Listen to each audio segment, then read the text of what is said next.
What if I were to suggest that you play a key role in the awakening world? And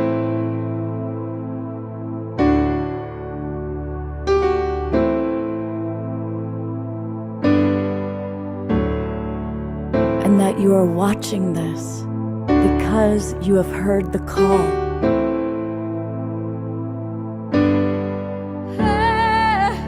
We can start right now by opening our hearts and minds.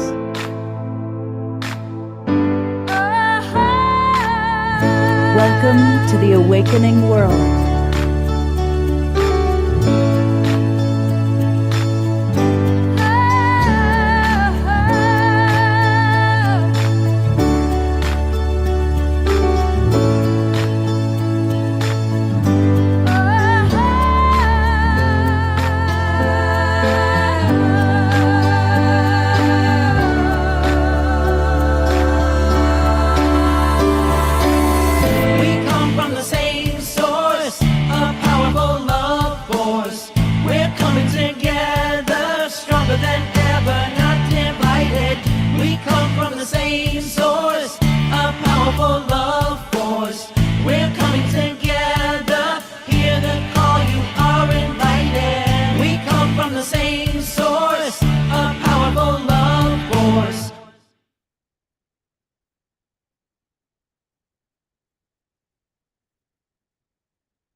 Good evening, everybody. Happy Saturday night to you. I'm Love Coach Scott Katamas. I'm your host of The Awakening World, and we have a really wonderful show for us tonight. We're going to be listening to some very wise beings, people I have a tremendous amount of respect for from different generations and different cultures.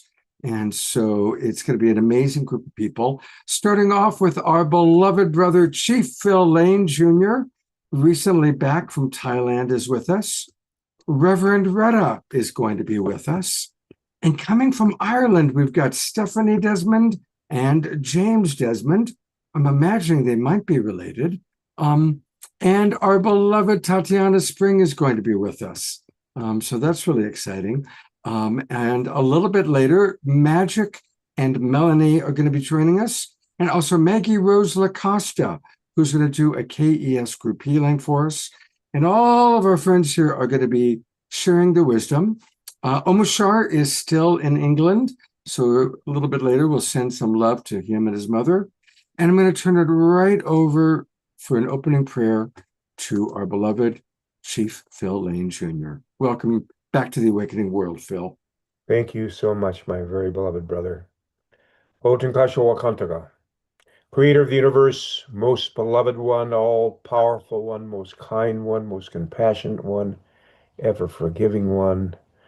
We raise our arms in thanksgiving, in prayer, in hope for all members of our human family, that we might leave behind war forever, and we might truly understand the wings of the eagle,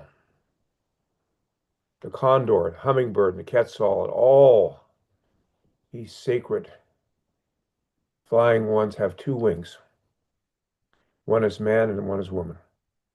And until both wings of this eagle, this condor, this quetzal, this hummingbird, wings are in complete balance and flow.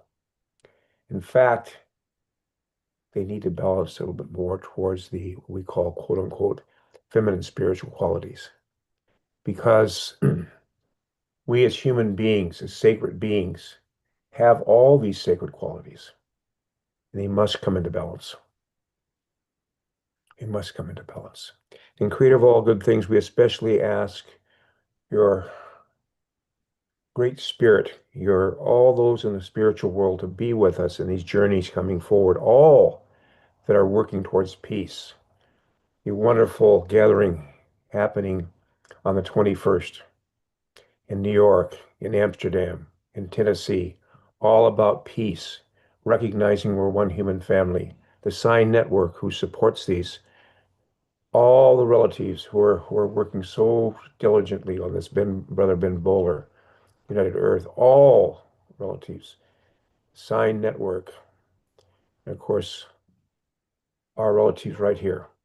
And Creator of all good things, we just ask, Creator of all good things, that all the tribes of the East, from where comes the red sunrise, may come together in unity and harmony and end war forever. In Kashawakantaka, we call upon all the tribes and nations south, from where comes new life, to come together so we might end war forever. In Wakantaka, we call all the tribes and nations of the west, from where comes thunder, lightning, and rain, and ask they might come together to end war forever. And all the tribes and nations of the north, from where comes the white snow, they may come together in unity and harmony and end war forever. With respect to Father Sky, and really humble ourselves before our Mother Earth and ask that the abuse of our Mother and her representatives, womankind, shall end forever, and with it every form of abuse, anything that in any way has people feeling better than or less than another human being may be relieved. For we know our sacred soul has no gender, no ethnicity, no class, no gender, only has oneness, reflecting the oneness of our Creator, which makes any form of prejudice completely and totally unacceptable. And with this good spirit, Creator, we just ask blessings on my dear brother Scott Katamus and all those relatives here who are to share with us tonight, and all the relatives who are joining us or will join us on this call. Just bless them and bless their relatives everywhere, and bless our human family, and bless all those animal relatives, all those animal people who are suffering so much. Creator, we need peace upon our Mother Earth. Halmichante washte alo, Shunkmano hemeado, Chunupasapa meado, Halmichante washte. My names are Shunkmano and Chunupasapa, and I stand fully responsible before the Creator for my words and my actions. And you wanted me to introduce our relatives from Ireland. As you were. Right, Scott? I just want to check in. Absolutely. Well, Okay. first of all, let's go to Gallery View and just send Phil some love and appreciation and acknowledgement for so much this man does. Phil, you are really, truly one of the great inspirations for our great global peace tribe. And whenever somebody talks about Phil Lane, it's, I know Phil Lane. I love Phil Lane. And so Well, it's a blessing to have you with us. And so much. you've got some new friends to introduce us to. Yes, I do. I sure do. And I think first, I'm not sure who this relative is. Yeah, I don't quite know how that happened, but we're going to. Good to see you anyway, relative. So I think what I'll do is maybe give you a little backdrop to our relatives from Ireland and what's happening in Ireland. Now, am I still in the right place here? View. Yeah, we've got you pinned. Okay. Okay, I didn't see a foot sticking out. Okay, there, good.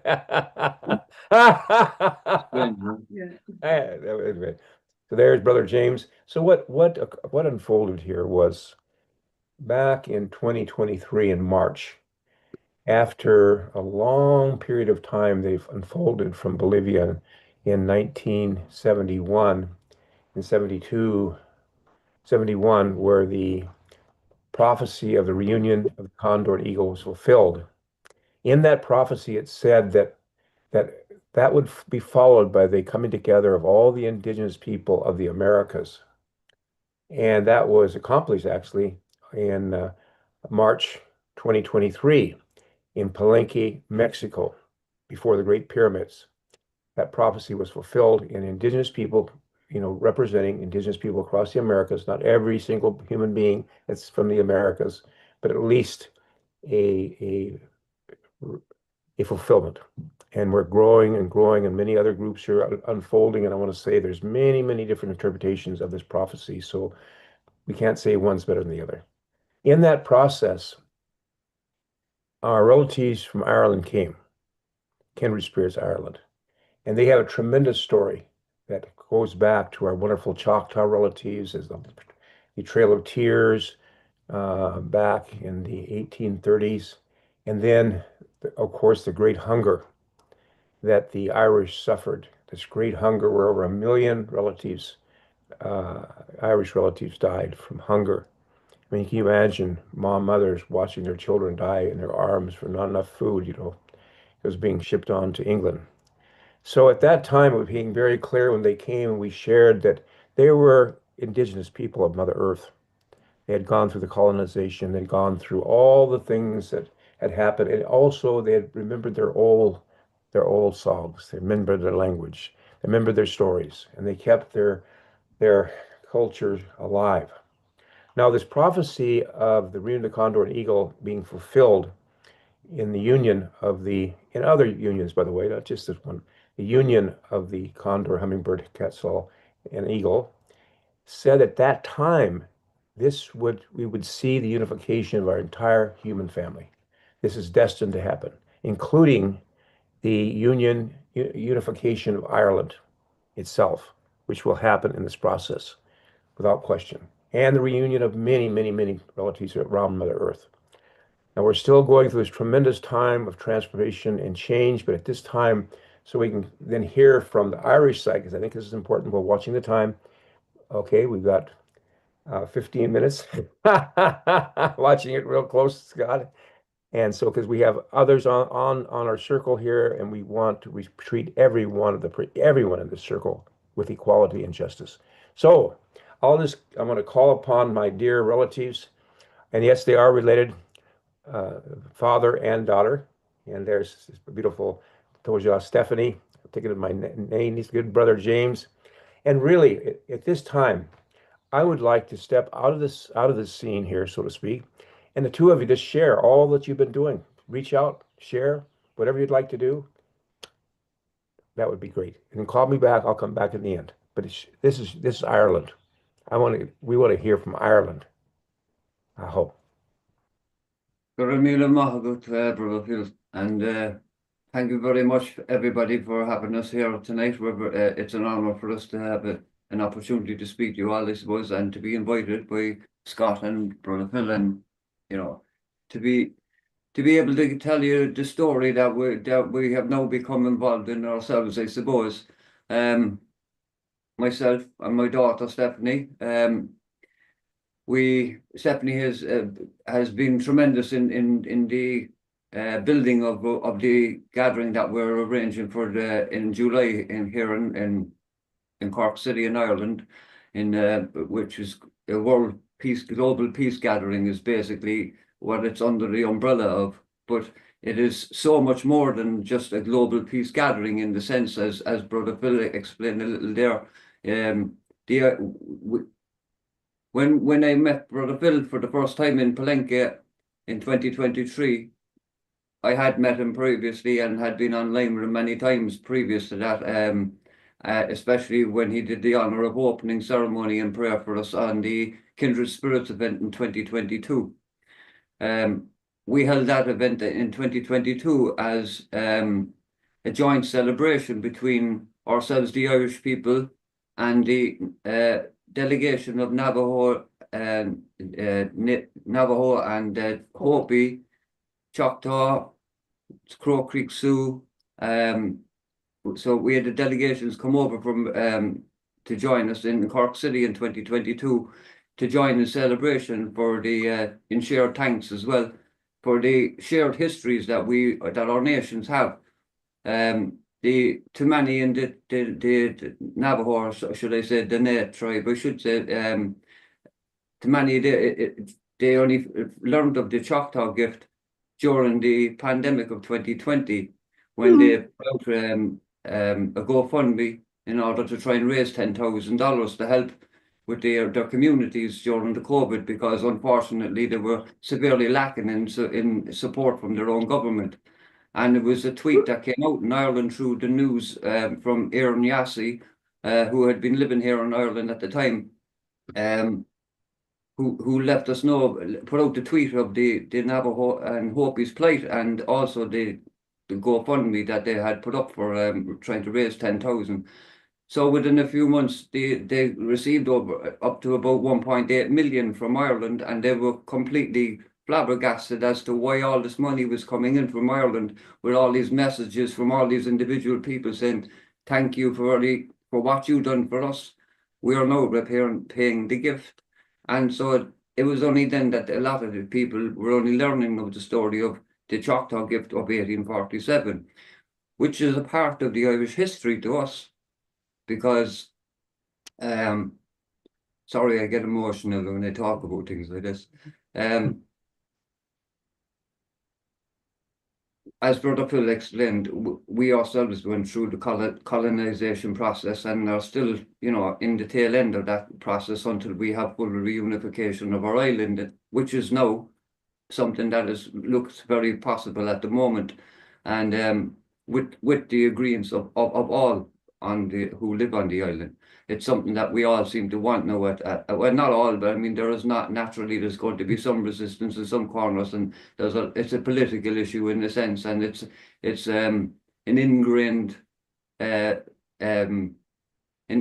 history that's in both sides. So there's a lot of past and anger and a lot to deal with. But we have been, and I can honestly say with pride, since 1991, since the peace treaty in Ireland, when we decided that the only way to deal with our issues is to come to the table and talk, not to deal with them with the gun. And unfortunately, the powers that be in our world today and our geopolitical situation don't seem to have learned that lesson. And we're hoping that because of the road that we're on now at the moment, and we're very close to reunification, and I suppose because of the geopolitical situation and everything going on in the world, I think the gathering that we're having this year for 2025, which is in honor of the Choctaw Gift of 1847, when the Choctaw learned of the Irish plight and sold everything they had. And this was only 15 years, as Brother Phil said, after the Choctaw Trail of Tears itself. And they lost almost half the tribe on the way, and another quarter of the tribe as well when they were forced onto the lands that they were on. So they suffered a lot, and 15 years later they intermarried with Irish indentured servants, which was a nice way for the colonialists to call slaves, because they didn't volunteer to go over to America to work themselves to death for an Englishman. They were brought over there because they were picked up, whether they were a vagrant, whether they couldn't pay their rent, whether it didn't matter, they were sent there. And if you look into the history, Irish slaves were being sent to America 15 years prior to the shipping of African slaves to the Americas. And it's another reason why we have a very deep connection as well with the African slave population and descendants of today, especially in the islands and around the Caribbean and that, especially Montserrat and a lot of Irish names in Montserrat. They're all because they were all. Yes, there was, and I won't say it, there wasn't. There was a few Irish slave owners back in the day, but they quickly learned that these people were suffering the same plight that they did, so they more or less had them work in the lands and share the lands and share the work and share the benefits, so to speak. They were much, it was a much different society or different situation than to the slave trade at the time, other than in the colonist side of it. Now I'm going on a bit too much on it, but it's a deep history for the Yeah, Irish. I'm really. It's Yeah. ingrained into us, and it's the Choctaw Gift. Although many nations did contribute from abroad and send, we say, relief to Ireland during the famine, and ashamed Queen Victoria sent a shilling, but the Choctaw sold everything they had, and they sent 2 emissaries on a ship full of food and everything, which arrived in Middleton up the estuary in 1847 in July, and there are still people in Middleton now, descendants of those people that they saved back in 1847, still alive to this day. One of the ladies was actually at Kindred Spirits 2022.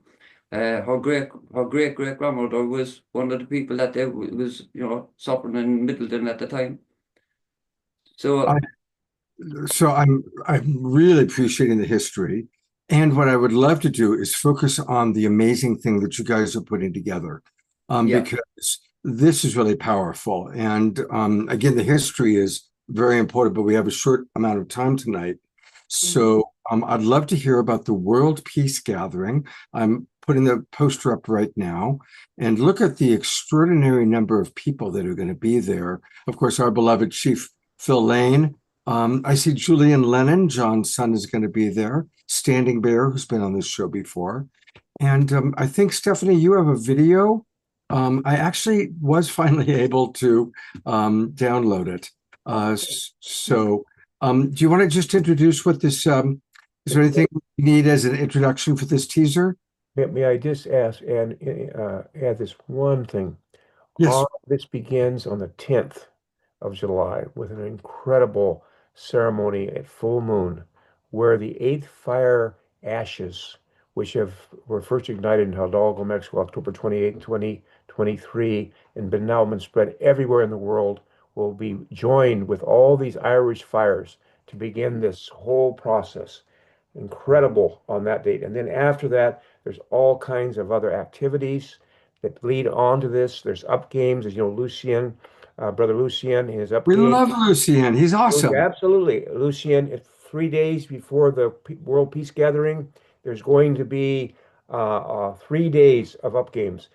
And that's about people imagining. He's been all over the world imagining what does world peace look like. And that's going to be where we're going to begin. What does world peace look like?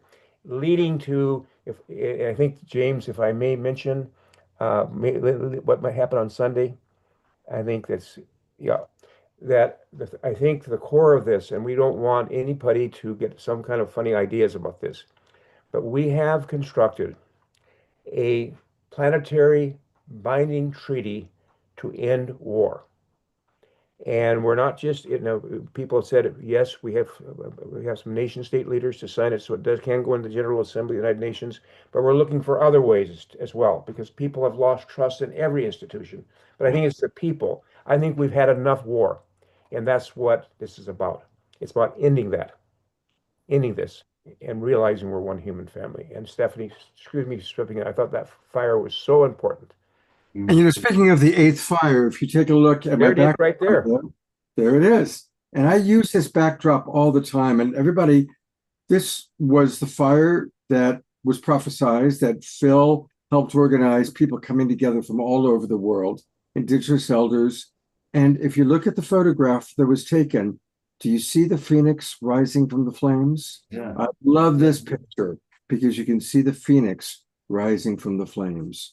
And so that's why I use this backdrop for almost all of my coaching sessions. That's why I have the Dripsy Castle behind me. That's where we're going to have a space here for 500 people right behind me in that beautiful green, lush greenness of Ireland. Well, let's take a look at the teaser, and then we'll talk a little bit more about how people can participate.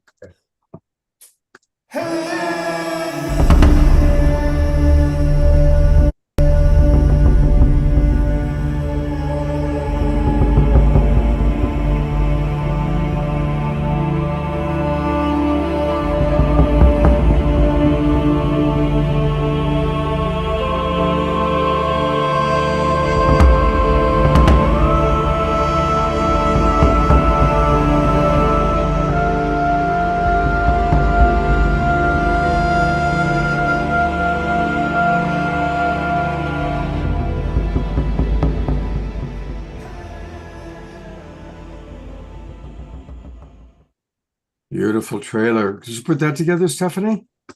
I did. That's a short little trailer, and I hope to have a longer one very soon with a bit more details. So hence it's called a little teaser. Just try to invoke a bit of atmosphere. As the title says, it's time to remember, which is what I believe the gathering is mainly about, is remembering our ways and remembering our roles as stewards of Mother Earth, and that we're all Indigenous to Mother Earth. And we all need to go back to remembering our ways and fulfilling our duty. And as Uncle Phil mentioned, the full moon on the 10th of July in Ireland, we'll be adding the Irish ashes to the global fire, 8th fire. And we'll be doing this at the Kindred Spirits Monument, which will be fairly synchronous as well. As my dad mentioned earlier, that's where the monies and the food landed first from the Choctaw Nation in Cork, Middleton, and they erected a beautiful monument a number of years ago called the Kindred Spirits Monument. Hence, where our name was inspired from, Kindred Spirits Ireland. The monument was created by Alex Pentek in Middleton. And it's in the shape, it's 9 feathers in the shape of a feeding bowl to represent the time that they fed us during the Great Hunger. So it has great significance, and that's where we held our celebration in 2022 with the Navajo and Hopi relatives and others who came over in joint celebration of the reciprocation of the shared histories and the shared bonds that we have. And I think a lot of us thought at the time, like, you know, but that was the culmination of the story, but it just turns out the story is continuing, and we are living the story right now. And we believe the World Peace Gathering is something out of our control and it's going to go beyond us, because it's kind of, we took the mandate as Irish people very seriously, being bridge builders to the Europeans and to the global south, and to unite in peace. And we took it very seriously, and we believe the World Peace Gathering, we have the Free Sea Nation joining us, we have Greenland joining us, we have many other nations from the north as well as the south coming. So that's a start, and that's the main drive of why we're hosting the Peace Gathering, as well as many nations, including Ireland, want to sign this binding peace treaty to end all war. As well as Irish people realising, some of them aren't aware that we ourselves are Indigenous, we're a colonised nation, we've never colonised. And to, again, remember our history and re-invoke pride. And a lot of people around the world say a lot of good about us, but we need to feel that pride as well and act on it and fulfill our duty as true stewards of Mother Earth. And that involves all of us and building bridges to everybody to do so. And that mainly is what the World Peace Gathering is about, as well as bringing a bit of culture as a music, storytelling and art, because that is all part of us at the end of the day. All humans, every corner of the world, have art, story and music. And it's a great bonding medium and brings everybody together and uplifts the spirit and invokes what we need to do. So that's what we aim to do. That's what we hope to do. But we believe the people who are coming, those who are there, it will go beyond us what we hope for in terms of connection and building bridges. Yes. So that's a Well, lesson. it's been an education for many of us about the unique connection between Indigenous and Irish. I did not know that. Many of our people in the chat box were saying I didn't know that. So, question, and I'm going to go to you, Flyer, one more time. For those of us who can't make it to Ireland, especially on short notice, will this be broadcast? Will it be live streamed? What's the plan for that? So yes, we will be live streaming. It will be free for anybody to join in and watch. The exact streaming channels will be announced soon and published to everybody. But there'll also be a chance for people who would like to either share us a video message and or join us live via Zoom as a live guest. So Julian Lennon, for example, is one of these online guests that will be joining us. So there's actually a number of avenues. We want to make it accessible to everybody. So a lot more of those details, particularly the link for where to stream, will be advertised in the next 2 weeks. So make sure you're following Kindred Spirits Ireland Facebook or Instagram or our website, which is www.kindredspirits.org. Okay, so definitely please make sure that you send me that link when it happens, and I'll bring it. And it's kindredspirits.earth. Correct. Yes. Yeah. Okay, I'm pulling that up so people can see it. And you might I think it'd be okay, Scott, if she put into the chat here the GoFundMe she has one for here and one for Ireland. Absolutely. Pop that in. And for everybody watching, because the majority of people watching the show are our friends watching on Facebook and YouTube. And a lot of people watch the recording. So it's great to have it in the Zoom room chat box for our close friends. But for people who want more information, please go to kindredspirits.earth and that's where you can find out more information. This is where you would click to get tickets. And to keep up on what's going on, click Come Join Us. And this is where you can learn more about what's happening. Wow, I wish I could snap my fingers and go to Ireland. We'd love to have you there. Absolutely. Think of a And join us. kindred spirits, right? I mean, a proud program right there out of Ireland. Be a great one. Well, you know what we could talk about is, let's talk about how I can live stream some of your key events Beautiful. out to my Beautiful. audience. Ah, So let's talk beautiful. about that. Yes. And Phil, are you going to be, is the Sign Network going to be carrying this for you? Yes, absolutely. Okay, great. Brother John has been very, very supportive, as well as everybody. Really appreciate it very much. And you right here being here. And thank you so much, brothers and sisters. My pleasure. Well, don't go away, because I'm going to add your dear friend Tatiana. Yes. And Tatiana is providing us with music and videos tonight. And she's got the perfect video to show in this moment. Okay. So take it away, Tatiana, and tell us what you're about to show. Sure.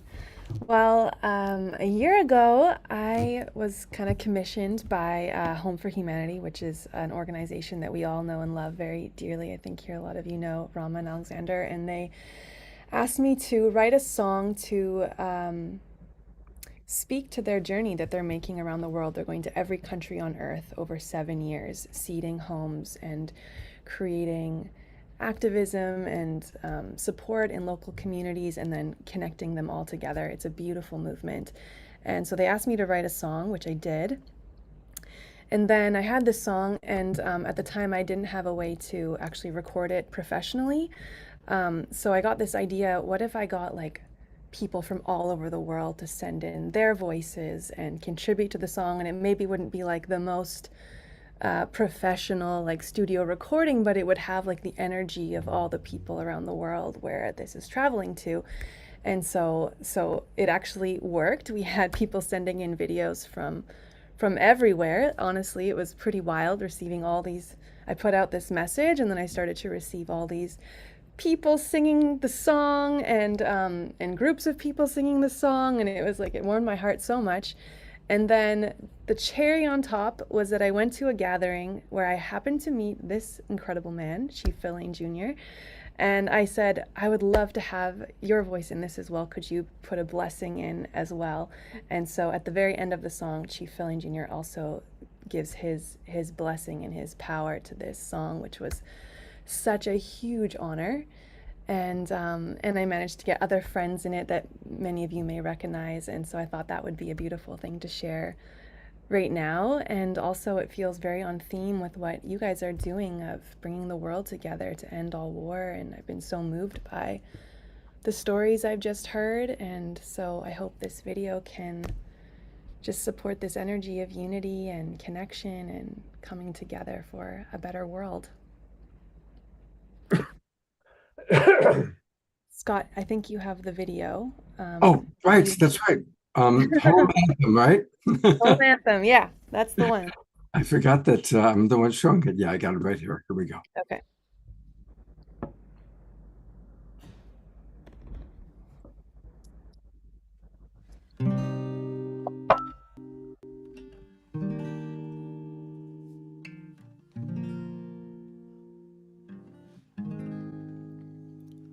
For too long, too many people have been left homeless. For too long, we haven't seen enough progress. For too long, exiled, displaced, and alienated, people walk this earth devastated. For too long, we've lived in separation, forgotten our true nation, this earth the home to all future generations.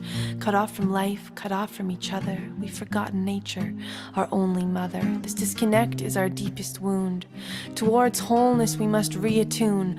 Whole life, whole person, whole systems, all cultures, one planet. If you feel this truth, let's stand for it. Let's reclaim home as the destination. Choose inclusion over separation, and build a refuge, a sanctuary, a place of healing that nurtures and supports all beings. Let's build home right where we are. Let's build home for all of us. Let's build home.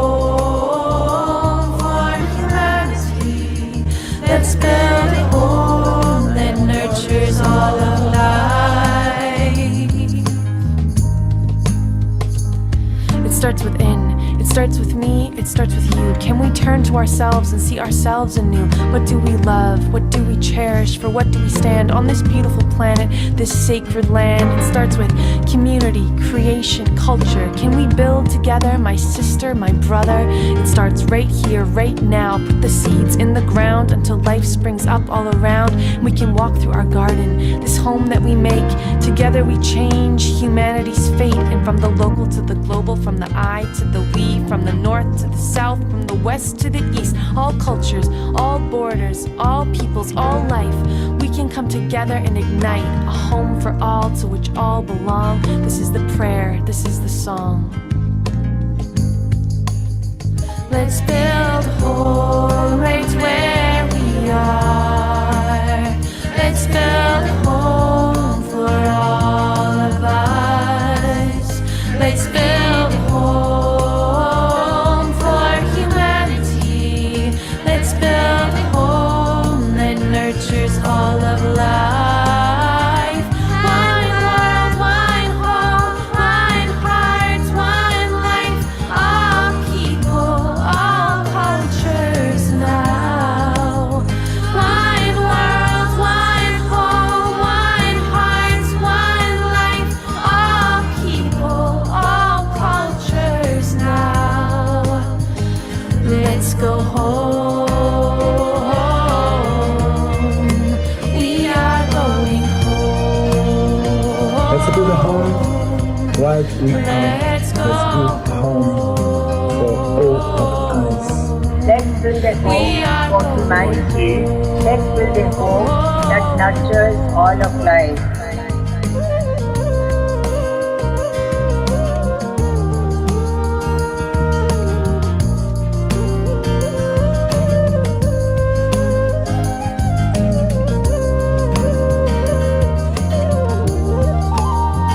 Itakeati. This is our Mother Earth for all beings. from the power with to the power to. We can change and create something new. Hold the vision, hold the mission, hold the line. We are birthing a new paradigm. Homecoming, we are all becoming who we need to be to hold off this catastrophe. Down on our knees with prayers for peace for this indivisible family. Around the world, feel the hearts opening. Around the world, feel the hands extending. Around the world, feel this movement coming. All cultures, all peoples, one planet, one home.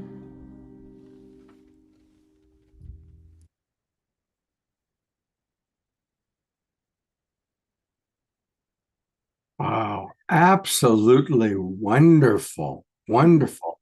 Phil, turn on your camera because we want to get your response to it. You can stop it now, Scott, because something's going to come on in a second, the video. Oh, okay. All right. It keeps going. Thanks for the warning. That was just absolutely wonderful. Just wonderful. Phil turned into a raccoon.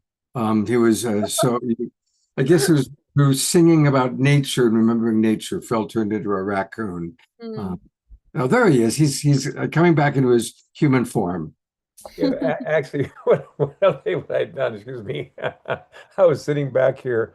It was really hot in my room. I took my shirt off, so I made this fast change. I looked around. I didn't have any other shirts around, so I grabbed my shirt and put it around. So And yesterday or 2 days ago when I called you, I got you out of the bathtub. What can I say, Phil? I apologize. no problem. What a beautiful We all video. do. We all do, I hope. The bathroom or shower, either one. And Tatiana, what a beautiful work. What a beautiful work. Thank you so much. I remember that night so clearly when you were working on that, figuring out what to do, how you were going to do it. That studio there we were at with Michael Cross, and there was all these other relatives there, and you know, I remember Jamin Shively and his beloved wife. They were also from the Irish group, and so forth. They want to put their names there. Forgotten. Anyway, thank you so much. Thank you so much. So special having you there. It was worth jumping and putting my shirt back on. Come give you Thanksgiving. I have one last question for you both, because part of tonight's theme was wisdom from different generations. And so Phil, what would be your message to Tatiana and her next generation coming up as a wisdom keeper, as a luminary?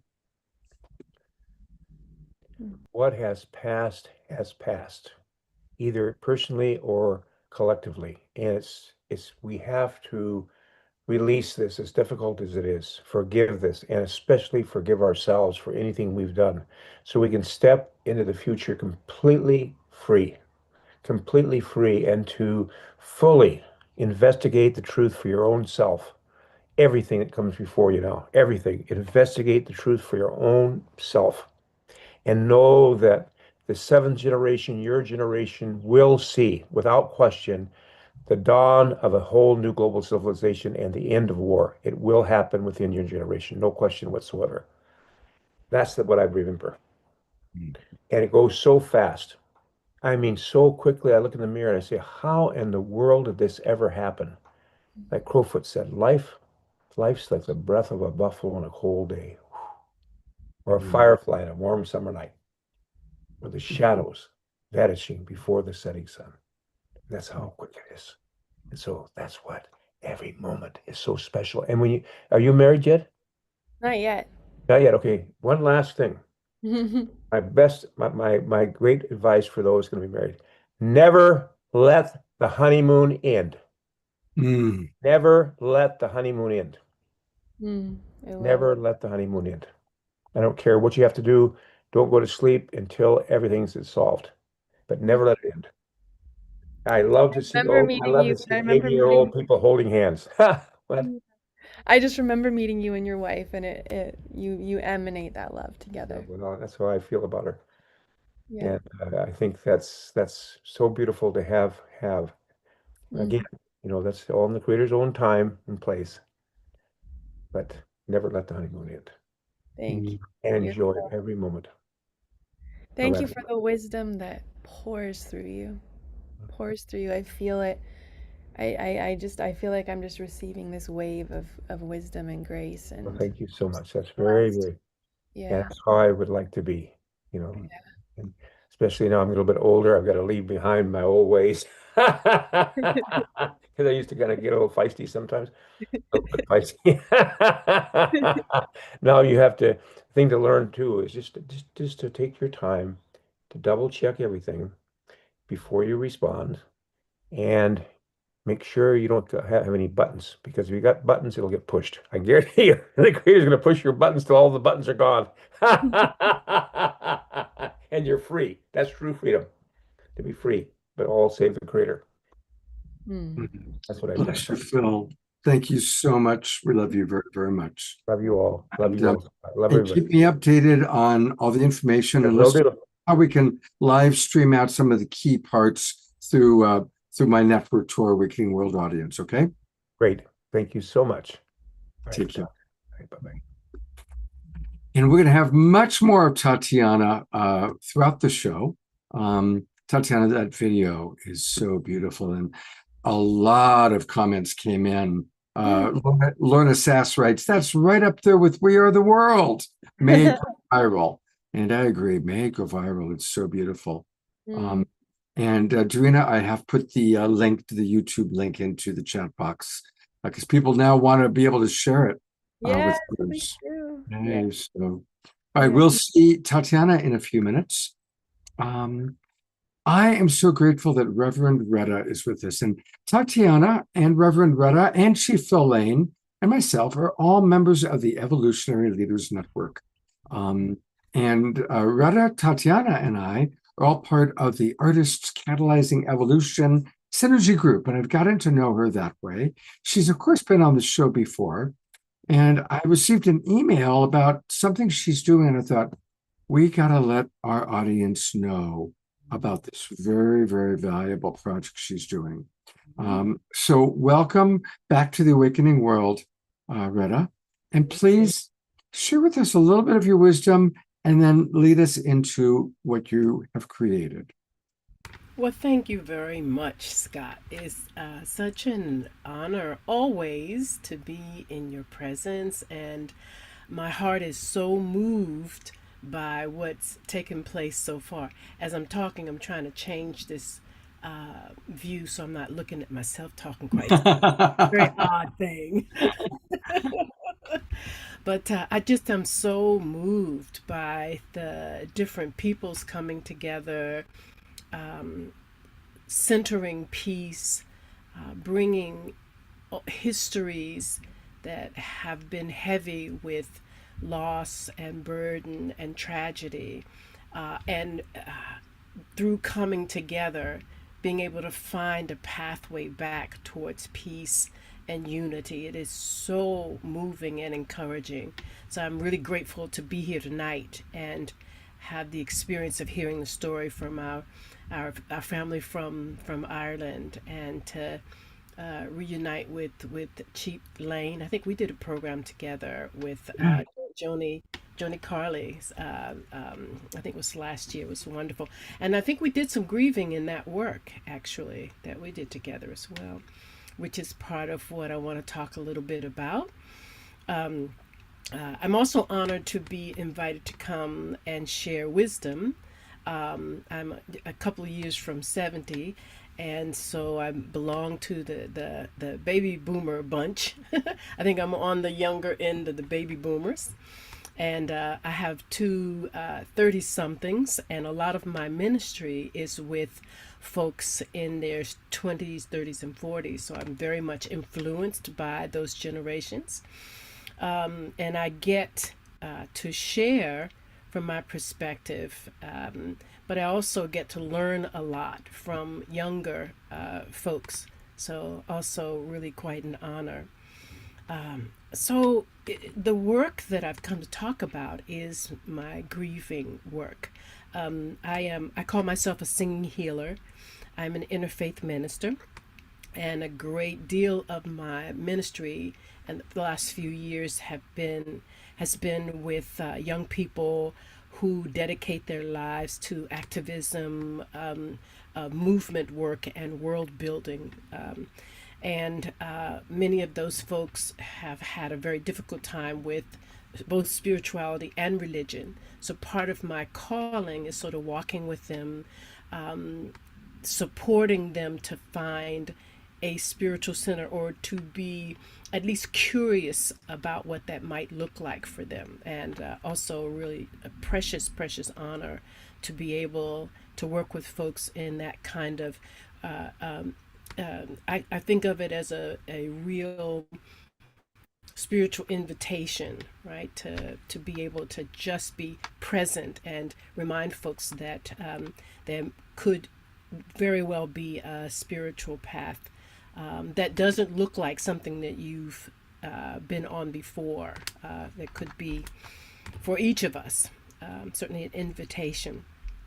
So in that work, there's lots of singing, storytelling, just being with folks, and out of the opportunity to accompany people through great reflection and time of figuring things out. This work of grieving together sort of was born out of that. And so I've been leading grief circles for several years now, and I'm finding more and more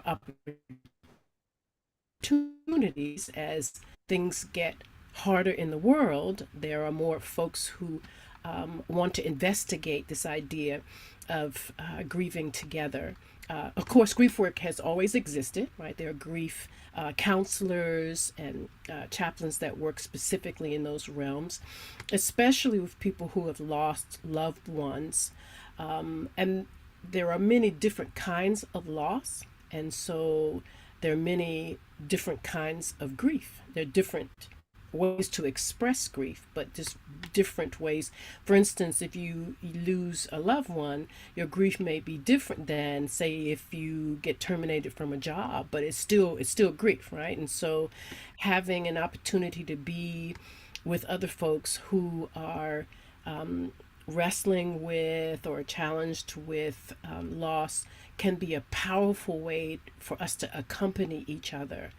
And what makes it so extraordinary for me to do this work is when we are able to be vulnerable and authentic with each other about the depth of our pain and loss, something happens in the midst of that.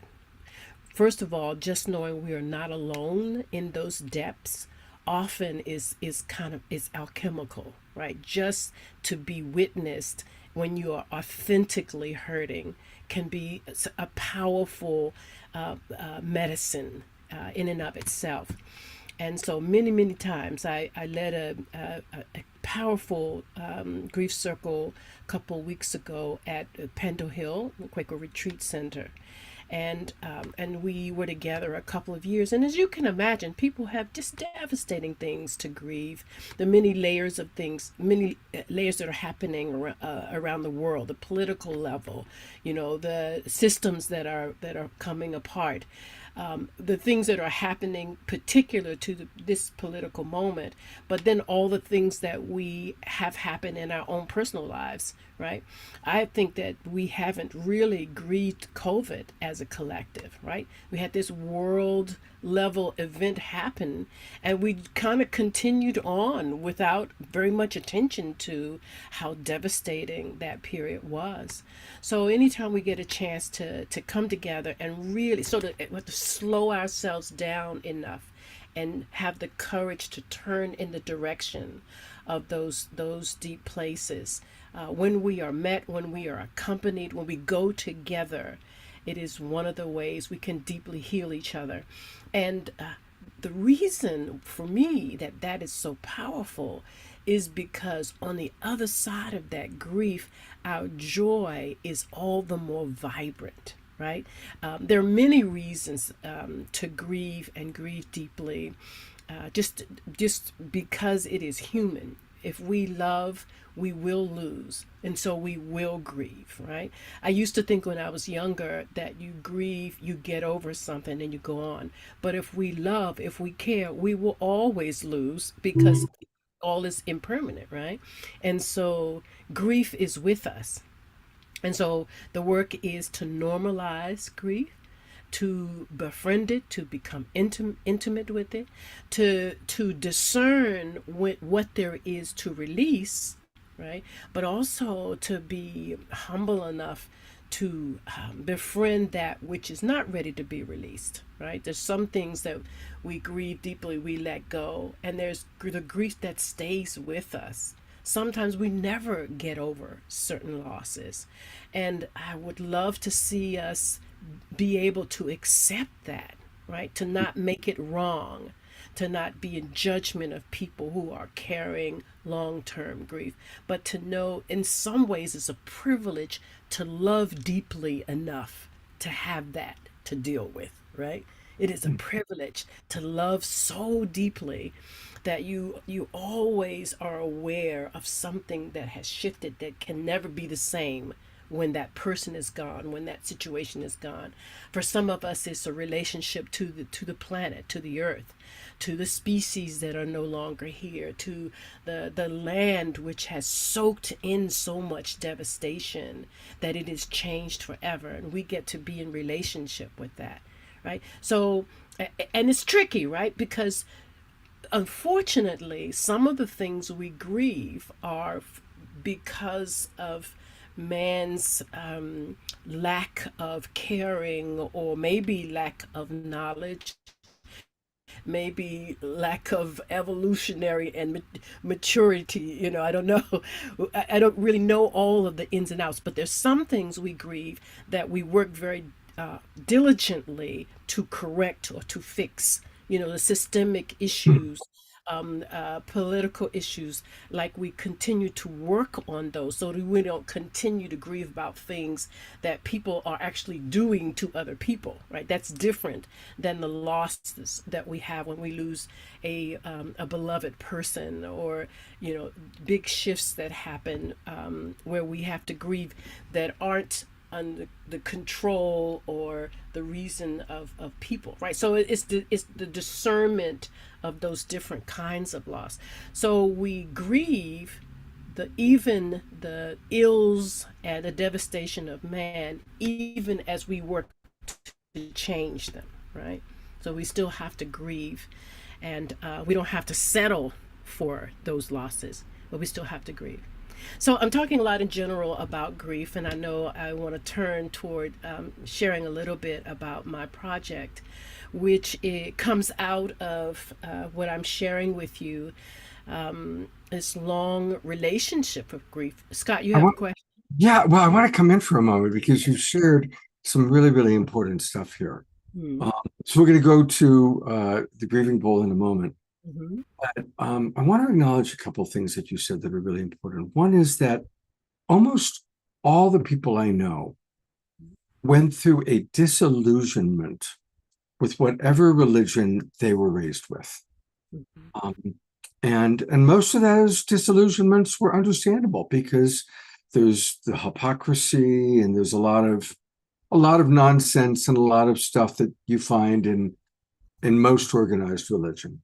Yeah, yeah, What's tragic is when people throw the baby out with the bathwater. yes, yes, They reject the religion, but then anything spiritual is lumped in with the religion that they threw out. yeah, And so it's important for people like yourself to find those souls and help them find and reconnect to a spiritual practice. Because as someone who spends all day long coaching people, mhm, people I know who are going through hard stuff, who have a spiritual practice, mhm, it's much easier than the people who don't. And a spiritual practice does not have to have anything to do with religion. It could be playing a musical instrument. It can be yoga. It can be time in nature. It mhm. can be a martial art form. There's many different forms of practice. So I Yeah, wanted to just acknowledge that piece.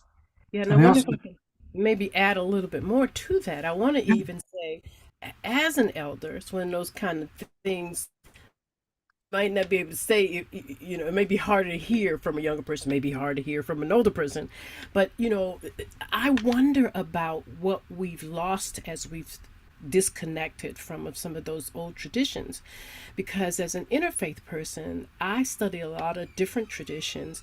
I have a lot of practices from different places, but I know it's not the same as going very, very deep in one tradition, right? It's not the same. And so I wonder about that. I wonder, will it's many things we kind of circle back around, like we throw the thing out, we have a sort of free period or a period of expiration, and then we long for something, sometimes collectively, and we sort of make our way back to a thing and maybe have a different relationship with it. And so I'm going to hold out for that. Not, I don't think that at least the folks that I'm in community with will go back to the old traditions as they were, but I'm hoping that traditions are reading the room and are renewing themselves and dismantling the old things that didn't work. Because I'm going to tell you, I grew up Christian, and there's a lot of beauty in that oh, tradition. yeah. Incredible mysticism and the deep kinds of spiritual teaching that brought many different people through extraordinary things, both individually and in community and collectively. And as a younger person, we have to discern which parts work and just not move toward the places that didn't work. So I'm hoping that there can be some revival for some people. It's not for everyone, and I absolutely acknowledge that, right? But I would hate to see the core of what the master teacher Jesus came with, for instance. Oh my God, the alchemy, the transformation, the mysticism, the beauty of those pieces. I hope that there will be ways that we can reconnect. And in all the many traditions, in the Jewish faith and Islam, in the pagan faiths that I'm aware of, there's so many beautiful, beautiful traditions around the world where people can find, a spark, a light, and grow into a version of themselves that is far beyond imagining, like Beautifully. some religion paths have that. Yeah, yeah. So I hope Beautifully. we don't lose that. Beautifully stated. Absolutely. Absolutely. Um, Dr. Laura just wrote, I love the Mystic Jesus. And of course, our good friend Marianne Williamson's new book is called The Mystic Jesus. So sometimes it might even be finding the right church, finding Yeah. a church that you relate to, Mhm. The last thing I want to say, and then we're going to go to the grieving bowl, is, Okay. I lost my wife 12 years ago, I'm sorry. and she died in my arms. Mm. She was very young. She was only 52. Mm. And I'm so grateful that I still miss her. I'm so grateful that it still is bittersweet. It's bitter that she's gone, and it's so sweet that I still miss her as much as I do. Mm. So that's, I thought of that when you were talking about, the grieving lasting. So Thank you for sharing that. Yeah, that is amazing. Thank you. Yeah. Then we well, have all right. So we want to learn all about how our people watching can participate in the Grieving Bowl. So it's the Thursday, grieving bowl. the Grieving Bowl. And so this particular week, it's going to be on miscarriage. Well, So, it's actually going to be a series of 4 sessions per theme. So the very first theme is miscarriage, starts okay. June 12th, and there will be 4 sessions on that theme, right? So this is an experiment on coming in and focusing on particular griefs. We got shared experience because most of the grief work I do, people bring whatever they're grieving. And I've been really reflecting on and wanting to ask the question, what happens when we come together with the closely related stories and grieve and sort of shared way. So the first theme for this series is miscarriage. It's a theme that I have wanted to grieve with other women about for at least 20 years. You get in circles, and if it is a thing that comes up, people will often share very freely. And I've heard so many times, oh, I wish I had a place to talk with other women about the loss I had or to share my story. So this is the first thing. The second thing will be chronic illness. So those of us who have been in pain over a long period of time, we will get a chance to grieve together what it's like to not feel good a lot of the time. And some people have diagnosed chronic illnesses, and others of us kind of struggle with things that may not be quite diagnosed, but to be able to acknowledge we've been in pain. So there'll be 4 sessions for that theme. And then the last theme of the year will be aging, our diminishing returns. Again, 4 sessions. This will be in November, December. So each theme will have a period of time where people can return to the stories. And the scope of what I'm hoping to create is sessions to share the story, to grieve together, and then we'll do some kind of ritual together. For some people, there may be an invitation to release some aspect of what they've been carrying.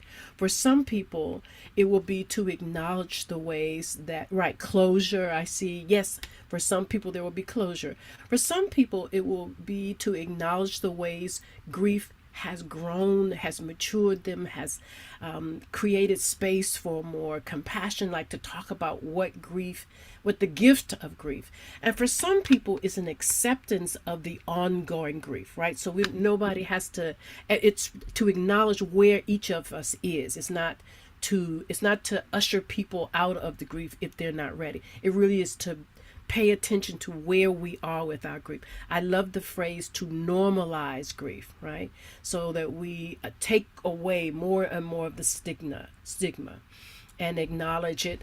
And a thing that I love to think about is the holiness of grief, right? We know about the holiness of joy. We know about the holiness of gratitude. I want us to lift grief into that arena. Like there, it is holy to be authentic and fully with your heart raw and open and turned toward the heavens. There's holiness there, right? And so I want us to be able to share that with each other. And that's the only way it emerges really, is when we're You together. know, as a love coach, I believe that the highest form of love is compassion. That's what all of our great teachers taught us. And what does compassion actually mean? It means to share the suffering. Yeah. That's compassion. It's the highest form of love. So to grieve together, to share the suffering of each other is very, very powerful. Um, I'm going to read a couple comments from people, and then we're going to go into prayer, and I hope you'll stay for that. Absolutely. Dr. Laura wrote, losing an unborn infant is so hard for women. The loss of dreams and love unfulfilled, unrealized. It's quite a deep hole. Good for you, Reverend Retta, for stepping into that space. And that's from Dr. Laura. Thank you, Dr. Laura. Thank you. Tiara, who's also an interfaith minister, we're going to be doing a whole show on interfaith with her soon, wrote, my two students who took their lives taught me about grief from the other side. Eleanor Joy says, I appreciate what you're saying and doing, Reverend Retta, and I'm wondering how to embrace men into the conversation about miscarriage. Often men just don't understand the impact on a woman. Excellent point, Eleanor That's a Joy. beautiful, Yeah. beautiful question. Yeah. Since I put the invitation out into the world, I've had several men, and slightly different from that take. I told a very good friend, and his wife had had a miscarriage, and he sort of teared up, right? Because he would also like to grieve the loss of that child. And it's interesting, being a woman, it hadn't occurred to me, but of course he would have grief. So I am actually talking to several men about a session for men and grieving miscarriage. And that's what's exciting about this work. Themes are coming up as people see some of the things I have, things like loneliness and I mentioned COVID. I'd like to do a theme set of a series on COVID. So that list will get longer, and God willing, and the creek don't rise, as they say. I'd love to do many, many themes where people can come together and share their grief. Yeah. Retta, thank you so much for this wonderful offering. And I'm imagining many of our Global Peace Drivers are going to participate. And I look forward to, I think we've got an ACE meeting coming up next week even. So I think, yeah, Wednesday. So I'll see you on Wednesday, but stick around, especially because we're about to do, we now do prayer on a regular basis. Beautiful. And I want to dedicate tonight's prayer to our beloved Ayada and her son. Her son's name is Sun, S-U-N. And I've been texting with Ayada every day. We don't even know how it happened, but he all of a sudden was very ill, hospitalized, and his organs have been shutting down. He's on a ventilator. There have been little tiny signs of progress, but he's very much in critical condition. And I think Ayada is actually on her way now up to Canada, where he is, to be with him. So we're going to start our prayer tonight with sending our love. And, I always like to use maximum grace to Ayada and her son, and maximum grace to all those who are tending to him and treating him, the doctors, the nurses, and his family.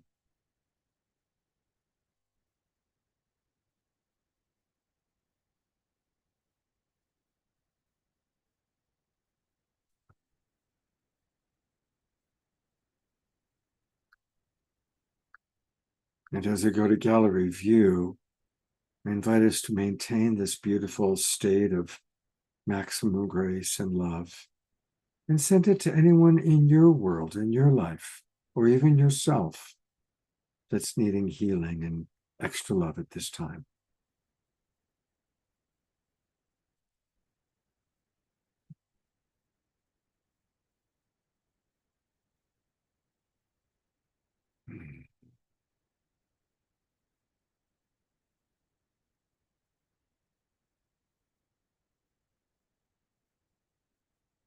Maximum Grace.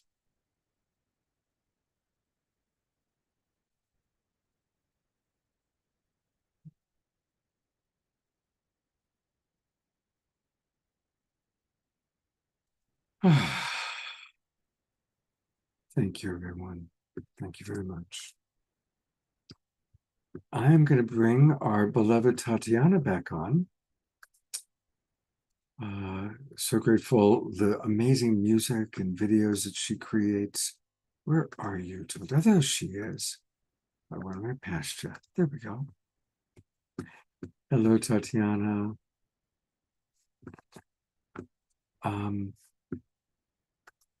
Is this where we're going to play Remembrance, or are you? Back to back remember video, either remember song, remember video, or video song. So maybe start with the song, maybe. I've got the song queued up. I don't have the video queued up. So I don't know if I play the video after. That's totally fine. Okay, so here we go. Do you want to introduce this? Sure. So I've talked about this on this show quite a few times, and I've been really building the anticipation, I think, for a while. And I'm so delighted to say that my Lullabies for Adults album is done. It's pretty wild. Yes. Yay, I know, thank God. It actually takes a long time to record an album. I think what I did was significantly under, I think I gave too early of a deadline, and I've now become a wizened album creator, and I will give significantly more time next time because it's a long process, and I've been through so many different phases in the creation. I've recorded the whole thing, then hated it, and then gone back and done it again, and then brought in this musician, and then okay, it doesn't quite fit, and then have to go to this musician, and so it's like it's really, and I'm doing it all myself with my partner Mark. So that's also what's been a new experience for me is normally I've worked with a producer, and this time I wanted to kind of really take the power of that into my own hands and with my partner. And we got to give mad props to him because he also has been in this learning process with me and has done so much of the work of learning how to engineer, produce, mix. So anyway, all this to say the album is finally done, and it's really, it hasn't even really hit me yet. And I'm almost afraid to say it out loud, but it's done. And so I thought it would be really special tonight to share one of the songs. There's not a video to it, so it'll just be the song that you're going to hear. And yeah, so the album's called Lullabies for Adults. The music's had its totally own life to it, actually, that I'm no longer even sure if it's a lullaby anymore. What I've determined is that I've created this album in partnership with, I feel like, the Great Mother archetype, and that's who I am working with. I'm working with her, and so some of the music is deeply soothing and calming and nurturing and loving and infinitely compassionate. And some of it is inviting you deeper into the mystery, into the truth of who we are, into the soul, and into the heart. And so I actually love your thoughts, but I'm contemplating whether the name should stay, whether it should change. But yeah, this first song I want to share is called Remember. And I feel this speaks to all of us here. There's this awakening, this remembrance of who we truly are, this collective unfolding, opening, receiving to this greater truth of our divinity and our humanity, our spirit and our flesh, and this wholeness that's happening of body and earth and spirit and love. And so that's a little bit about this song. So Here we go. Thank you, Tatiana. And congratulations. you're playing, that's the video, Scott, actually. Oh, okay. So that's what I've got. That's what what I downloaded. So I can share the song if you want, if maybe that's what you don't. yeah, why don't you play the song and then I'll play the video? I would love when I play this if you guys could just put in the chat if the sound is coming through, because if you could just let me know, that would be really great. Okay, so share sound. Okay, here we go.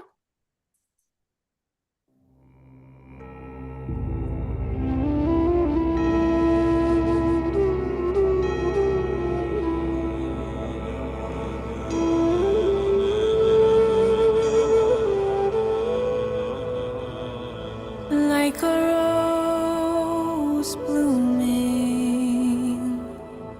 blessed by the sun,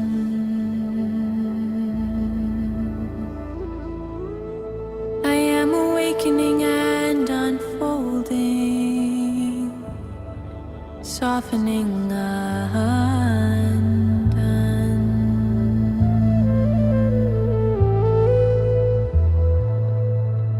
My body is a temple where I go to pray.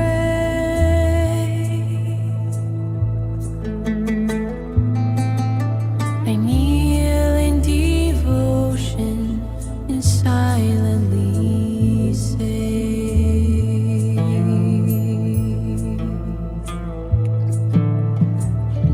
let me remember who I am. Let me remember who I am.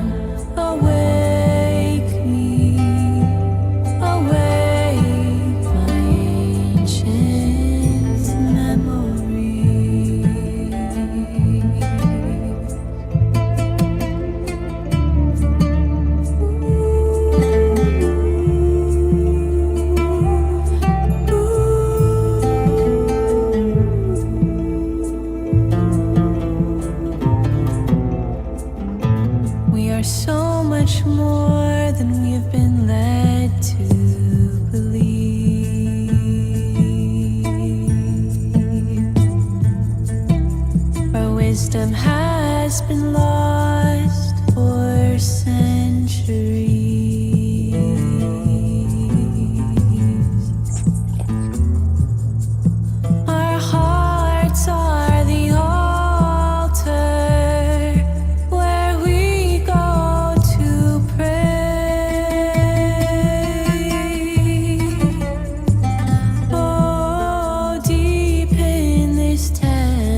to awaken and remember.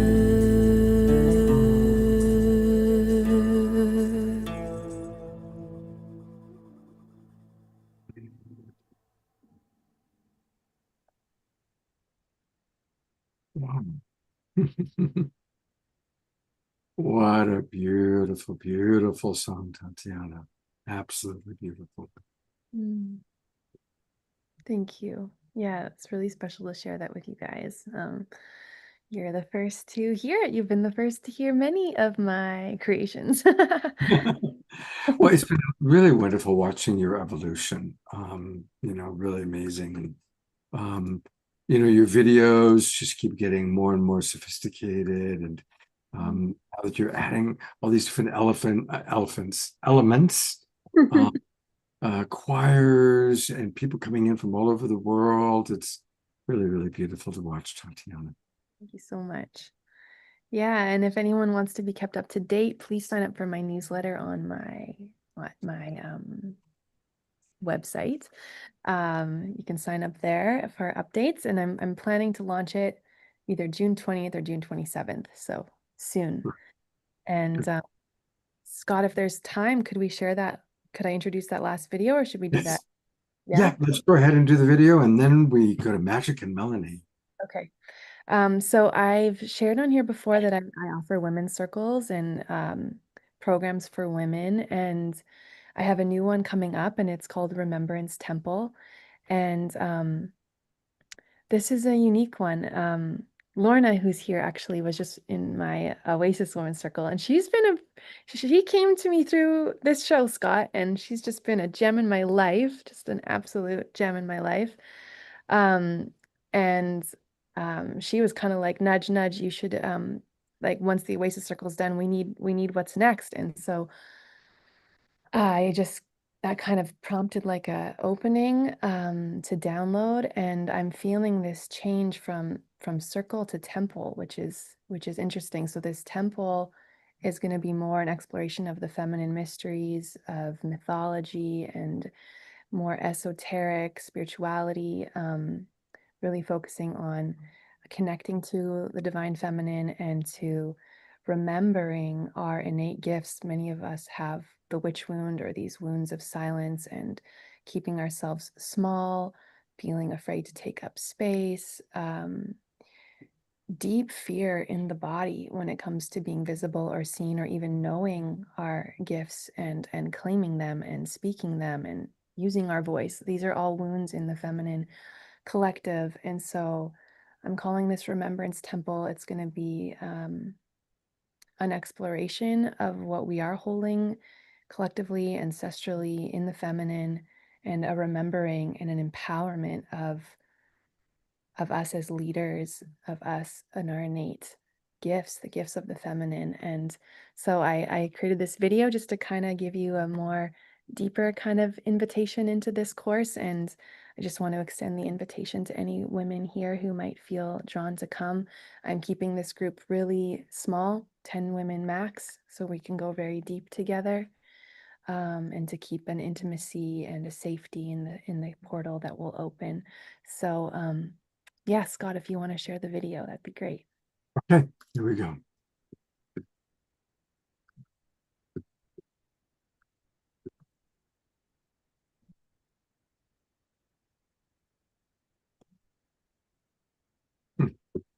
Well, I pressed play. Before. That's interesting. And we tested it earlier today. Come on. All right. Sometimes we need to close it and start it up again. So let's try that. You're my witness. We tested it during the sound check. You did. If worst case, I can play it on my end as well. So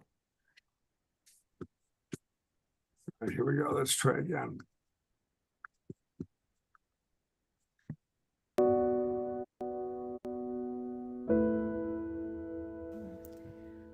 who are you really? What does your soul know that you've forgotten? What gifts and powers lie dormant within you, waiting to be remembered? Beautiful one, you are so much more than you appear to be. Underneath the layers of struggle, confusion, overwhelm, and trauma, your true self is shining, whole, and waiting for you. She is much closer than you think. For 3,000 years, the unique gifts of the feminine have been invalidated, shamed, and suppressed.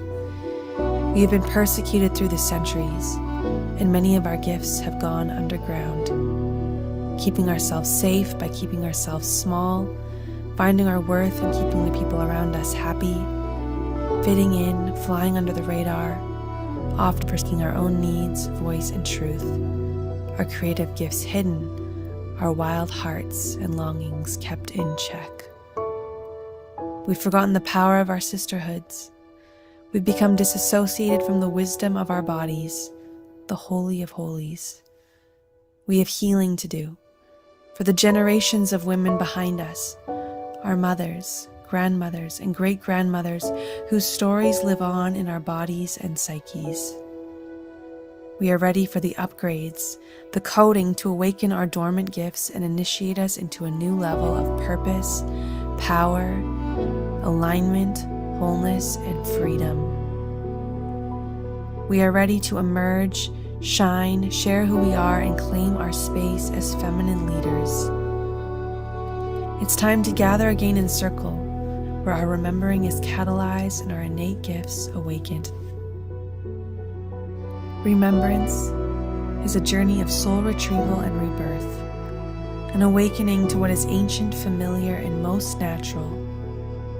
It is for the woman longing to connect to her soul gifts, to awaken her voice, reclaim her story, and heal in connection. It is for the woman who wants to reclaim circle, the unique way women have gathered for centuries, to research, inquire, and open to the ancient and intimately familiar ways we have known ourselves, each other, and this earth.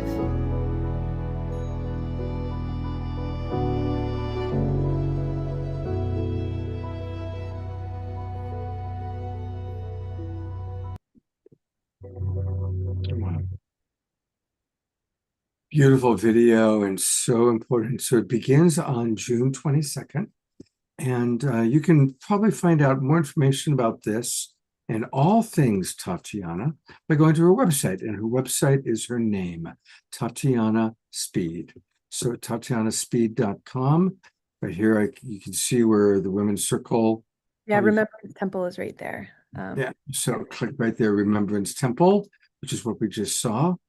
And Pam writes, tonight's show has been such a gift, such a merging of beauty and wisdom. Thank you all for sharing such deep truths in such a spiritual way.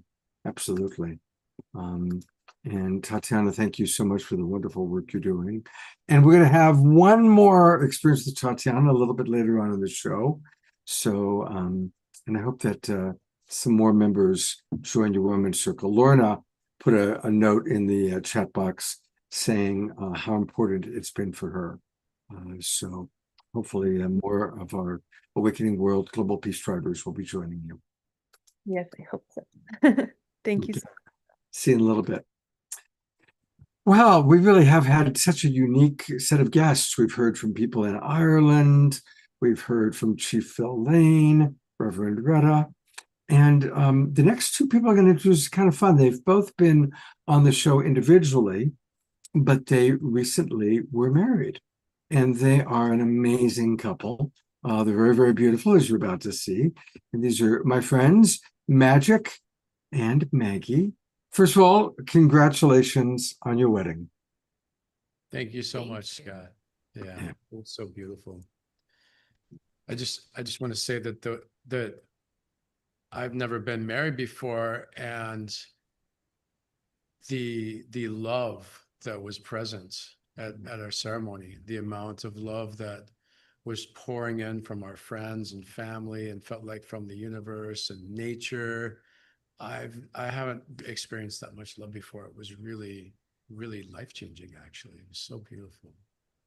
Well, both of you have sown many, many, many seeds of love through the work that you've done, through the lives that you've led, for Maggie, the children she's raised, and the people she's supported. Magic, who does these amazing life transforming journeys all over the world. So you've seeded a lot of love, and so I'm glad to see that it's coming back to you. It's coming back through finding an amazing partner, and then of course people certainly celebrating this beautiful, beautiful union. What would you like to add, Maggie? What's it been like for you? What can you share?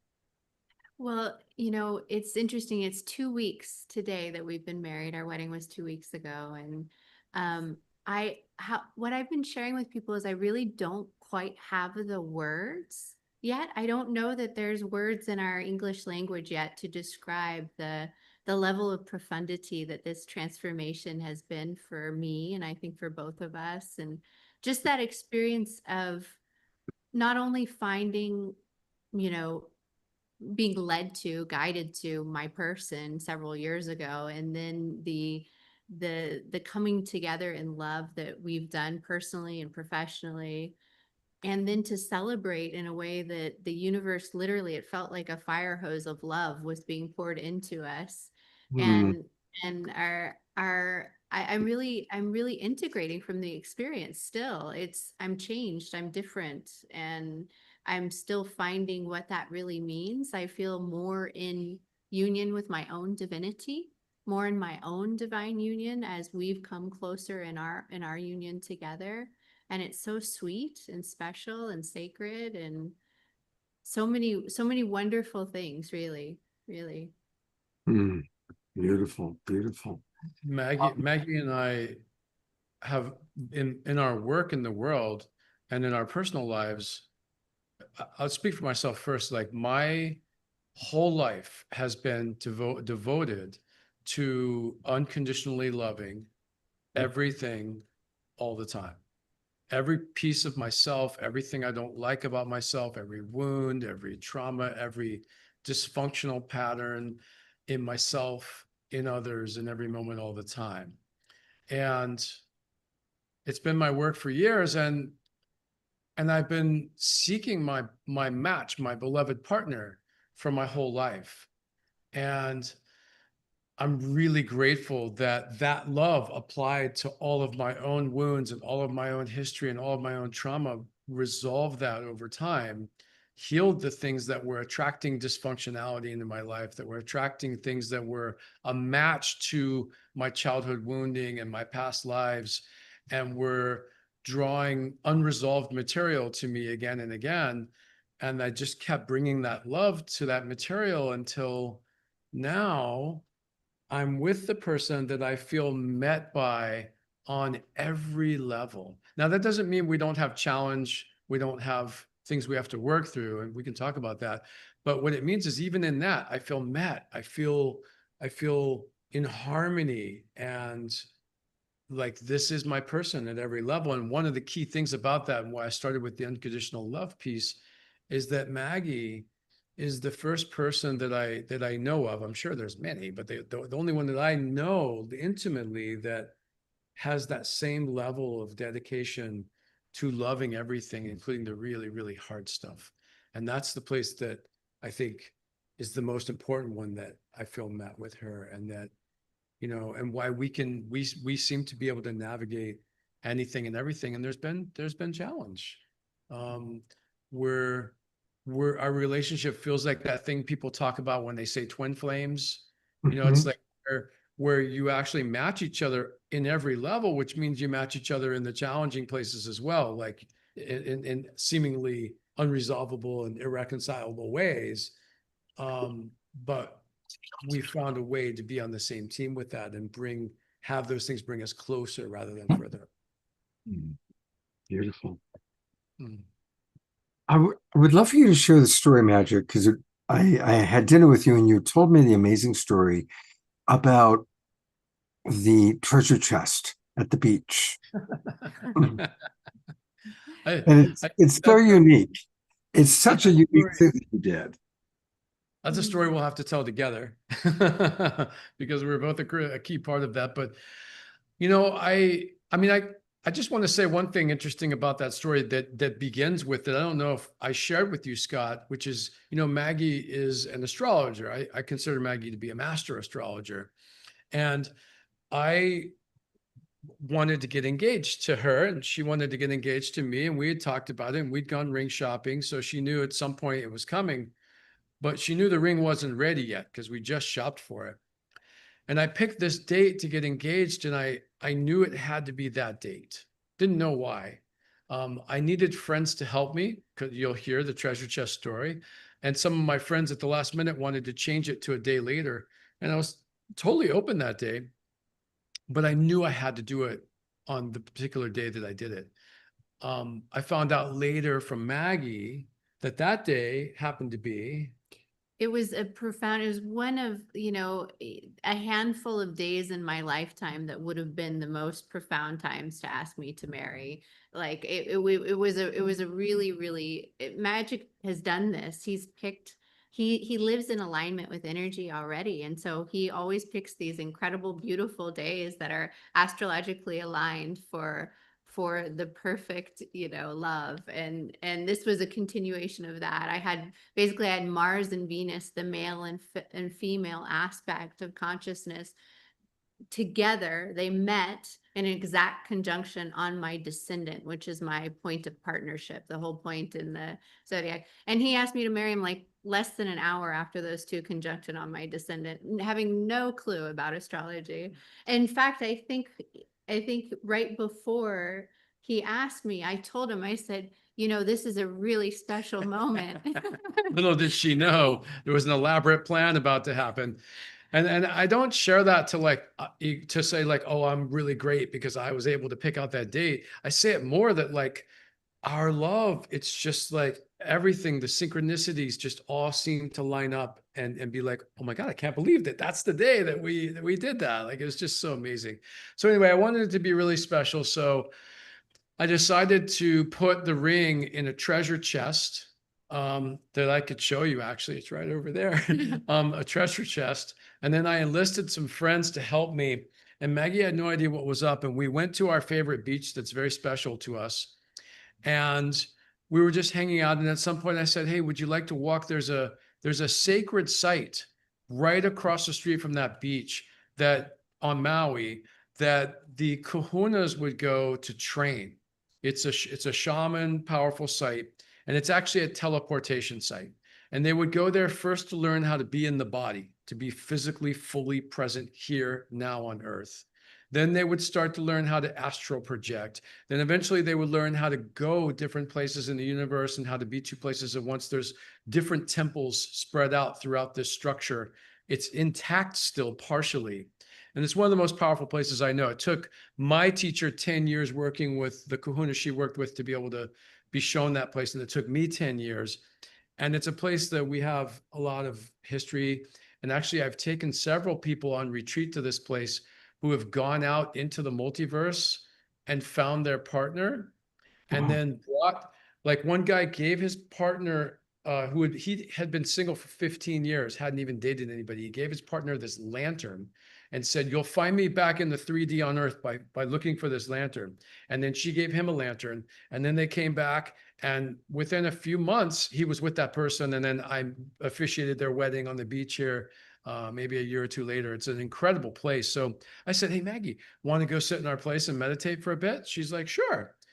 So while we're over there, my friends dug a hole in the beach, buried the treasure, tied a rope to it, buried the rope across 50 feet? I think about 50 feet of beach. And then at the end of the rope was a stick that said love on it.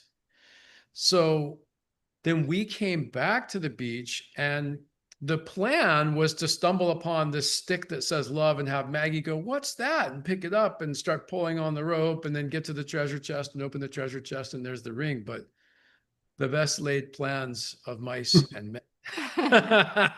It did not go exactly according to plan because it's a big beach and I didn't even see the stick and it took us the wrong way at first. And then I realized, oh my God, it's over there. So I was like, look at that dog. And we went over to the dog, and eventually I got her to see the stick. But I think you wouldn't even pick it up. So No, I I was had like, to pick it up. So the beach that we're on it's really it's a gorgeous beach, and people get married on this beach all the time. So a lot of times at the end of the day, we'll start to see wedding parties come on. And so I was convinced that this was part of somebody else's celebration that they were having at the beach. You know, I was just so attached to the fact that it couldn't, you know, it wasn't ours to mess with. Yeah. And I didn't plan for that. So I had to pick it up, and I'm like, what's this? Oh my God, it's tied to a rope. So I'm like, we should pull on this. And she's like, we can't pull on that. Don't pull on that. Somebody else's surprise. Somebody else's surprise. So I have to start pulling it myself. Well, she's like, Magic, don't do that. What are you doing? You're going to ruin somebody's surprise. And I'm pulling on it, and I'm not sure what to do. And then maybe halfway through it, I just handed it to her. And then she kind of hesitated, and then she started pulling on it. And then she'd stop and be like, wait, we can't do this. And then we finally got to the treasure chest, and then we had to like unbury it. It's buried. So we unbury it, and we're going back and forth between her resisting and saying we're going to ruin somebody's surprise, and me having to do a lot of it myself. But up until this point, she hasn't realized that it might be hers, which is great, you know. But at some point I pulled the treasure chest out. I'll spare you all the details, but I opened it, and just around this time, I think because she started suspecting, like, why is Magic willing to ruin somebody's surprise? This isn't like him, right? So she got a little suspicious, but then finally, you know, she opened the box, and then there was another box in the box, and then she opened it. And by the way, my friends are secretly in the bushes filming this.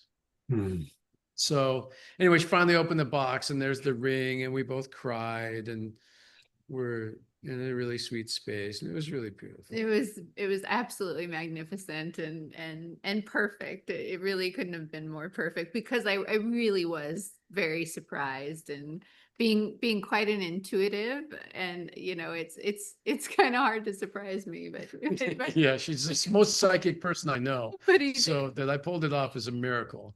yeah, it was very precious, very precious. Yeah. And you know, I like to have fun, and I'm romantic, and so it was really fun to do that. And thank my friends who really helped. I couldn't have done it without them. They were sneaking around while we were, you know, they had, oh my God, we got to do this in 20 minutes. They're over there meditating, and we got to make sure that some tourist doesn't walk by and start trying to dig up the box. So it was a lot of fun. Wow, it is. And people are putting lots of comments in the chat box, because it is, you know, many of us on this show are single, and you're kind of, you know, we're all having a little bit of a vicarious experience with both of you, to be in love, to be getting married, to be starting a life together. It's really very, very beautiful, and you two are really positive role models for us. So thank you for that. Yeah, I'm really, really grateful that both of us didn't give up, just constantly knew my person is out there, and I'm not going to settle. And that we did the inner work, because it really was a lot of inner work. It was a lot of finding the parts of my childhood dysfunctional family that got imprinted in my system and that was playing out. And I was going to keep attracting people that were there to help me heal the parts of me that were unresolved, unless I brought enough healing to that and resolved it. And I kept doing that work, and she kept doing that work, and we were both going to sacred sites, to vortexes. I went to one in Mount Shasta. I was in a relationship, a long relationship that I knew wasn't right, but I'd been guided to stay in it.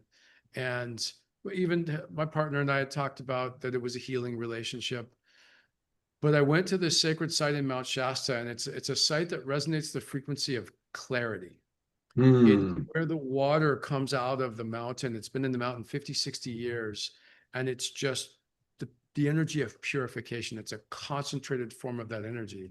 And every time I go to that spot with any confusion or anything that's in my system that's unresolved and I meditate there, it just amplifies the process so that often instantly I release old trauma, old ways of being, old stories, old attitudes, old history, and I just come into absolute clarity.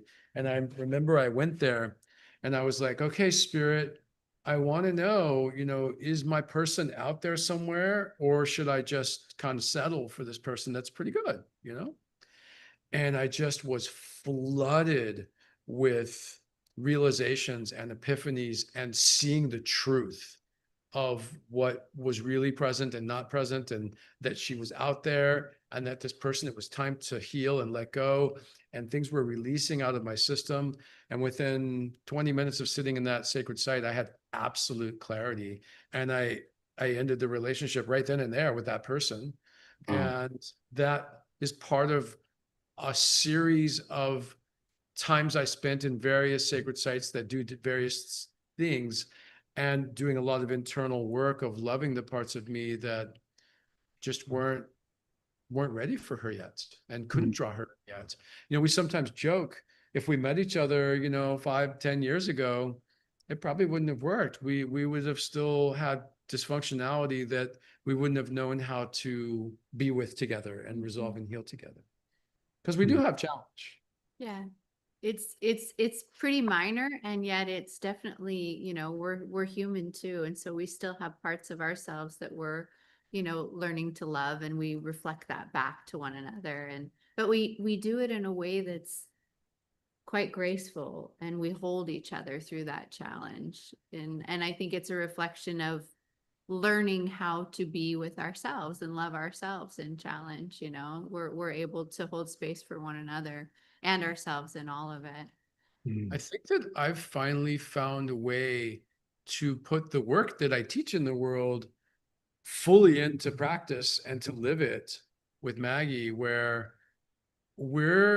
even when we're in a very challenged place where our wounds seem to be really rubbing against each other, and it's hard to have both of our needs met, like our anxious avoidant part, I'm more avoidant, she's more anxious. And when that's up and she's really missing me and wanting more attention, and then that's reminding me of my, enmeshing mother who, demanded my attention and took it and replaced myself with her. Those times can be challenging, but what's happened with us is that we're so transparent with each other, and we have decided that we're on the same team. This is here for us to heal, not, even though it seemingly seems like it could be divisive, it's actually here for us to get into our hurt and share what's really going on, and be able to have empathy for what's really happening for the other person, and love each other through the challenge of being with our childhood wounds. And it's really incredible what's happened. And it wasn't always like this at first. We would have firestorms sometimes, and so it was a learning. It's a learning of how to do this and how to be a team and be together on it, instead of having it divide us. I think it's brought us a lot closer together. And I think that I feel like the challenges when there's like fire between us is smaller and smaller, shorter periods of time, less intensity, more understanding, more resource, a more resourced place in both of us. It's really just beautiful to experience. Like, I'm just so grateful that I'm experiencing this with you.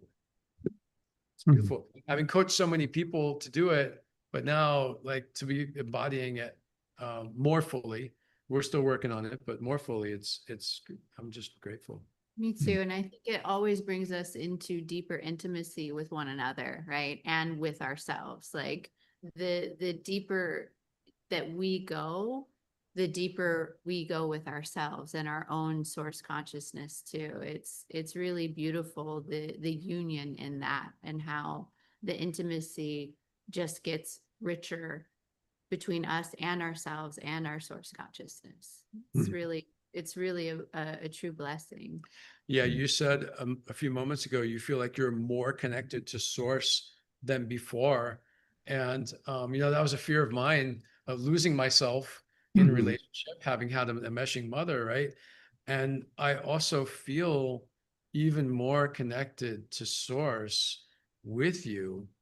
I don't feel like I've gotten lost in you. It's just beautiful. And, we both have a very strong practice of being with ourselves and loving what is, and being with the love that we are, and with Source. And of course, that helps and is important. But it's also just a beautiful practice between us too. Well, you're beautiful, absolutely beautiful. We're going to ask one question, and then we're going to learn a little bit about your offerings. But Susan Bloomquist is asking, can you address how you would talk about having children? Let me ask a clarifying question. When you say, can we address, like, are you saying, like, if her and I were discussing, like, should we have children or should we not have children?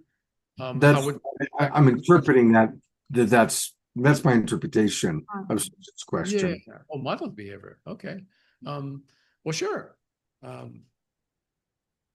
It's a little bit of a challenging one for us. Can I just share? It's a little bit challenging for us because she can't have children, right? So it's not actually a real discussion for us. And I have 3 children already. So, but in that process. So I have stepchildren. She has children. But I think that even if you had children, like, we could talk about that hypothetically right now, because her and I often joke that we really want to have a baby together. Because that would be a really, really beautiful experience, to have a child together and to pour the love into that child that we pour into ourselves. And that I feel that sometimes. And if we were truly having that discussion right now, I would have to say that for me, I'm not sure that that's truly what I'm guided to do at this stage of my life at 57 years old. Mm-hmm. Yeah. And for me, as much as it would be so beautiful for us to have a child together, the risk that it would be for me is too great. I've been guided that I can't, or it's possible to lose my life if I were to get pregnant again. So, it's interesting with these big concepts around having children. And when you have 2 partners who one may want something and one may want something differently, we've had that a lot in our relationship, where one of us has wanted one thing and one of us has wanted another thing. And what we often do is we go on a truth finding mission. So we become very transparent with each other, and Excuse me. And a little mouse just walked by. I'm so sorry, guys. I just saw a mouse. I saw a mouse running around in my house, and I ran over and opened the door, and it ran outside. So sorry that I ran away, but it's never been that easy. Had a mouse emergency. Thank you, everyone. Mouse energy. I love it. So to go ahead. Yeah. So I think that this is a really important part of our relationship, is that there are times when we have divergent needs, divergent wants, divergent interests. And so the truth finding mission is a really important part of our work, because our work is about unconditional love, and our work is about really being one with Source and being in divine right action, to be guided from Spirit, from Source, from your higher self in every moment. So the truth finding mission for us is, okay, can we both go in and really look for, is there any part of our hurt or our wounds or our history, anything that's not really the truth that is informing our wants and needs right now? And can we love that and be with that so that we can bring healing and resolution to that? And this is for the bigger intention of, what's the truth? What is really the highest and best good for all concerned here? And let's sit with that as our intention. And then, we teach a process in our inner guidance model of how to then be with whatever arises that might be in the way of that intention. So we be with confusion, we be with maybe the loss that we may not get what we want, we be with the fear, we be with whatever might be there that's arising, and the process can take minutes, it can take days. But eventually, if we keep being with everything together and individually, eventually we come to a place every time where there's alignment. They're all, And both of our needs get met. every single time we've come to a place of alignment in that. So it's pretty profound for us. That's how we deal with those divergent needs and wants. I love that somebody's posting about what mices are. Yeah. Yeah, let me read that. Another time, I'm sure we don't have time for it now, but I've got really profound mouse medicine stories of very amazing. Well, there you things. go. There you go. Well, it says here, the mouse is a totem animal that represents humility, modesty, and resourcefulness. It is also associated with small, persistent action, like going to sacred sites and praying to find your perfect mate. Paying attention to small details and discerning the important from the irrelevant. The mouse is a totem that can help us to understand the importance of planning and preparation, like when you're going to have a 50-foot rope buried into the beach. People with the mouse as their totem animal are often quick-witted and adaptable, able to navigate through life's challenges with ease. They're also known for their ability to find hidden treasures. There you go again. That's beautiful. That's awesome. Both physical and metaphorical. So there you go. There's Well, mouse. Here's the 1-minute summary of my long mouse story.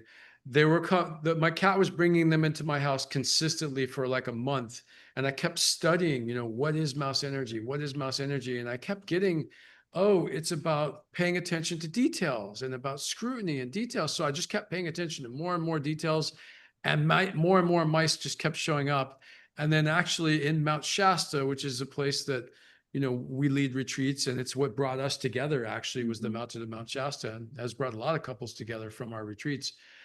I was there one day and I hiked to the top of this trail, and I meditated and then opened my eyes and I looked out and I saw one of those vista views where you just see mountain after mountain all around 360 degrees. And I had this epiphany all of a sudden that was catalyzed by being on that mountain.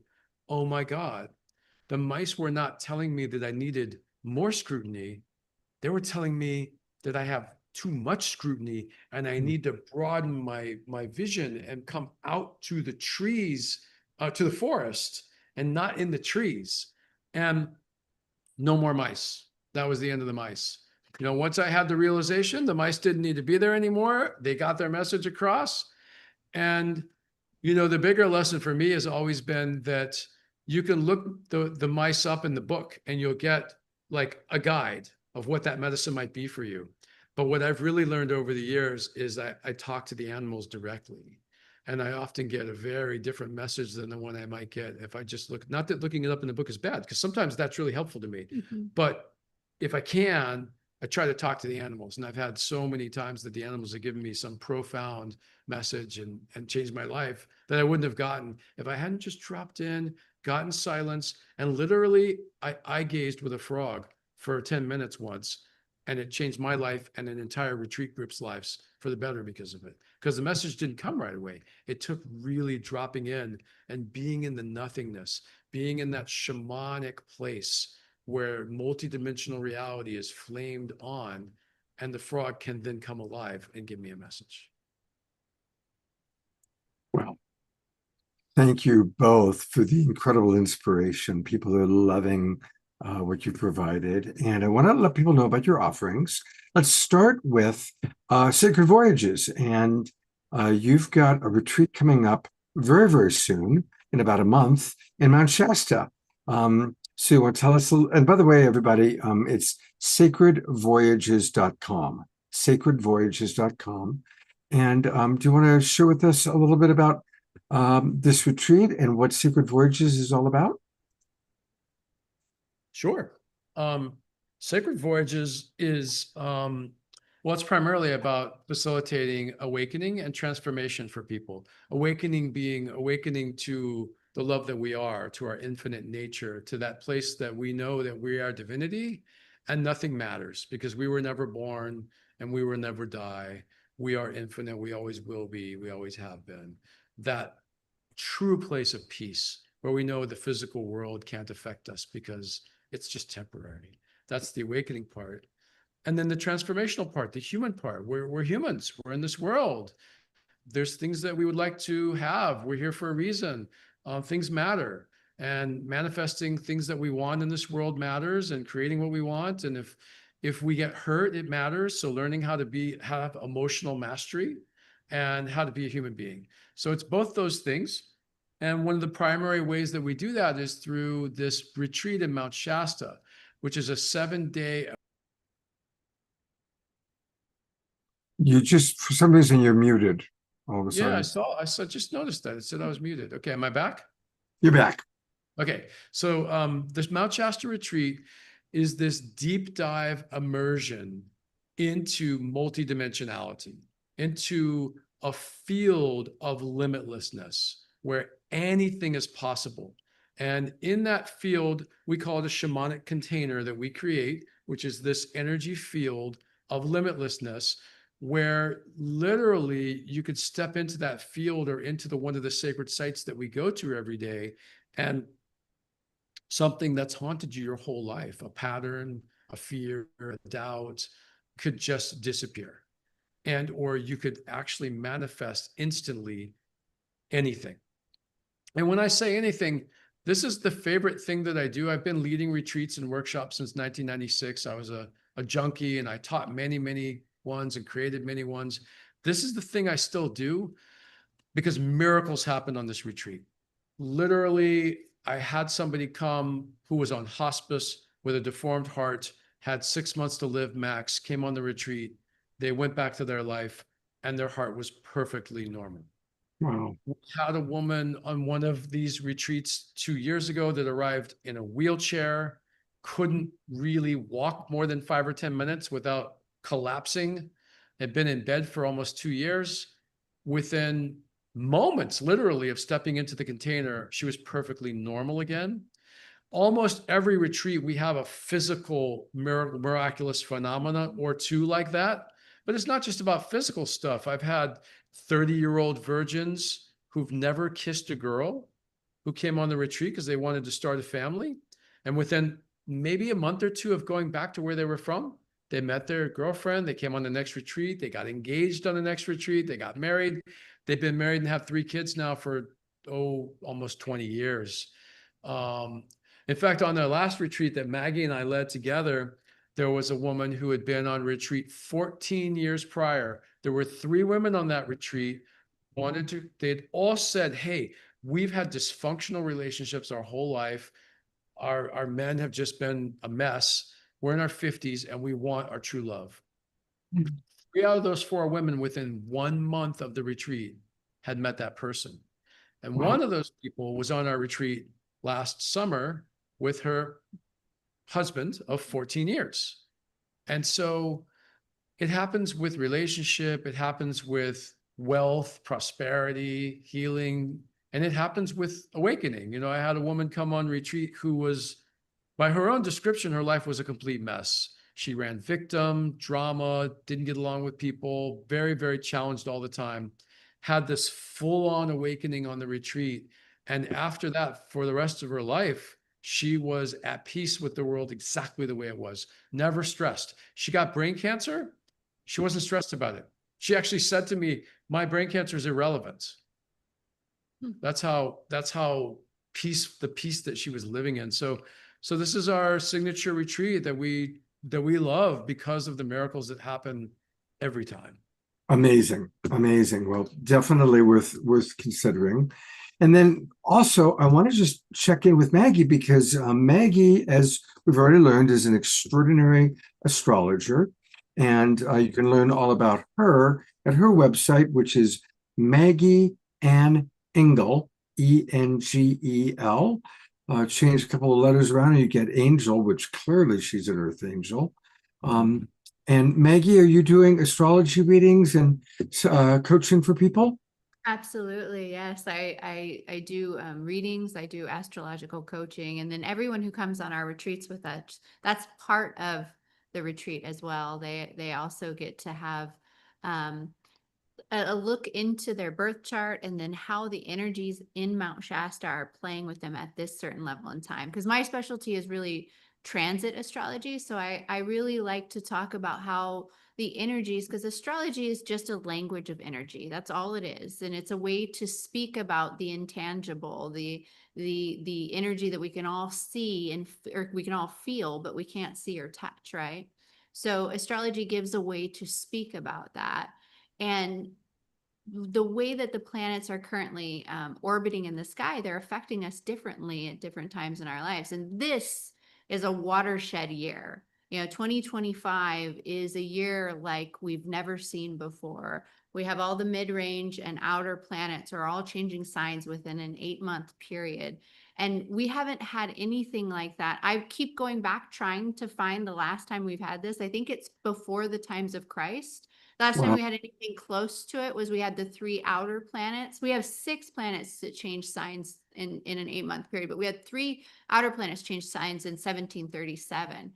But Mm. I can't find the last time we had this amount of change in such a short period of time. So there's so much shifting energetically on the planet right now, and we're all being called to this embodiment of our higher selves. The place, it's what Magic was just talking about, that place where we live in connection. We are our divinity embodied, and we are fully our human as well.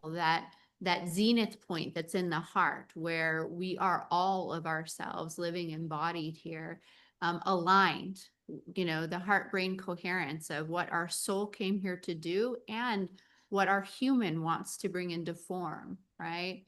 And that's what the energies are really calling for, this higher embodiment. So that's my favorite thing to bring to the retreats. I love. I walk around with a folder with everyone's charts and the chart of each day, and Oh my God, that sounds delightful. consistently dropping in with people, and it's pretty profound. And Maggie actually doesn't really need that folder she walks around, because once she sees someone's chart, she has photographic memory for astrology charts, and Wow. she knows your chart and can talk to you about it like for hours in depth. It's incredible. And she didn't talk about this much. She was talking about that she gives readings on the retreats, but she does do private sessions every day for people. And every person that I know that has one comes to me and says, "Oh my God, that blew me away. Like, how did she know? How could she have possibly known the things that she knew about me?" And then she gave me insights as to what I need to do to actually create what I want to in life. And it was really life-changing. So that's why I say she's a master astrologer. She's incredible. All right. And once again, everybody that's watching online or that's watching the replay, you can find out, excuse me, all about Maggie Ann Engel, ENGEL.com. You can learn more about what she's doing. And she is really, really special. You both are. And thank you for taking time to be on the show with us tonight. Happy mouse energy to you. I look forward and I look forward to hopefully seeing you on my next time up in Oregon. It's funny. There are 2 wonderful Maggies that live. Maggie Rose Lacosta, who's going to be on in a few minutes, who's in Ashland, and of course this Maggie up in Grants Pass. So the 2 Maggies from Oregon blessing us tonight. Thank you so much, both of you. Always a pleasure to be with you, Scott. So grateful to be here in such a beautiful space. Yeah, it's beautiful. You guys are great. Beautiful. All right, we are going to have one more experience with Tatiana. This is going to be live, and then we're going to close our show with a chat and a KES group healing with the other Maggie Rose Lacosta. Tatiana, how are you doing? I'm doing amazing. That was so touching, and it was really moving to hear their love story. And I've met my person, and he's very much like, let's get married tomorrow, and I'm like, scared. I have, yeah, I have like an association with marriage as kind of maybe sometimes trapping women or the patriarchal kind of, and so it's really beautiful to me to see marriage modeled in the way that Magic and Maggie are modeling it. And when I see that, I'm like, okay, that's the purpose of marriage. It is divine union, and it is true partnership, and it is the amplification of love. And I loved the story too that they shared about when they got married and how much love they could feel. And I know that would be what I would probably feel as well with my beloved Mark. So yeah, I'm just really inspired by your share. Thank you so much. And I decided to whip out a love song just to Perfect. honor that. Yeah. And this is a song I wrote shortly after meeting Mark. So here we go. Oh, and I better turn off. There we go. I don't have my sound set up today, so hopefully you can hear me okay.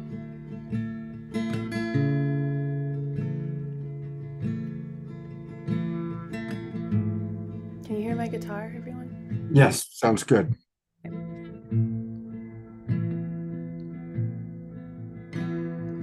Oh, let me come to you softly.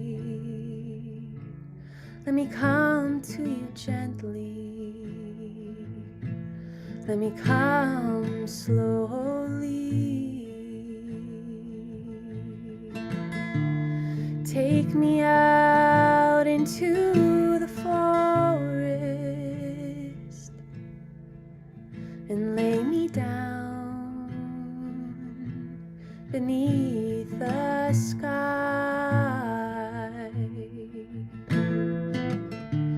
The heavens above us will remember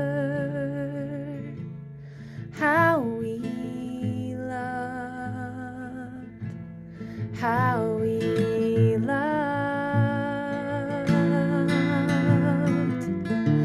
The heavens above us will remember how we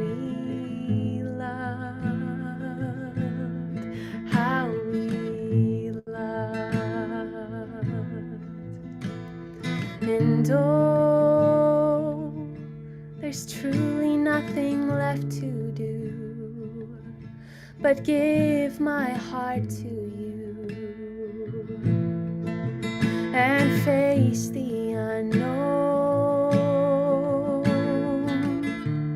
What's the point of this life anyways,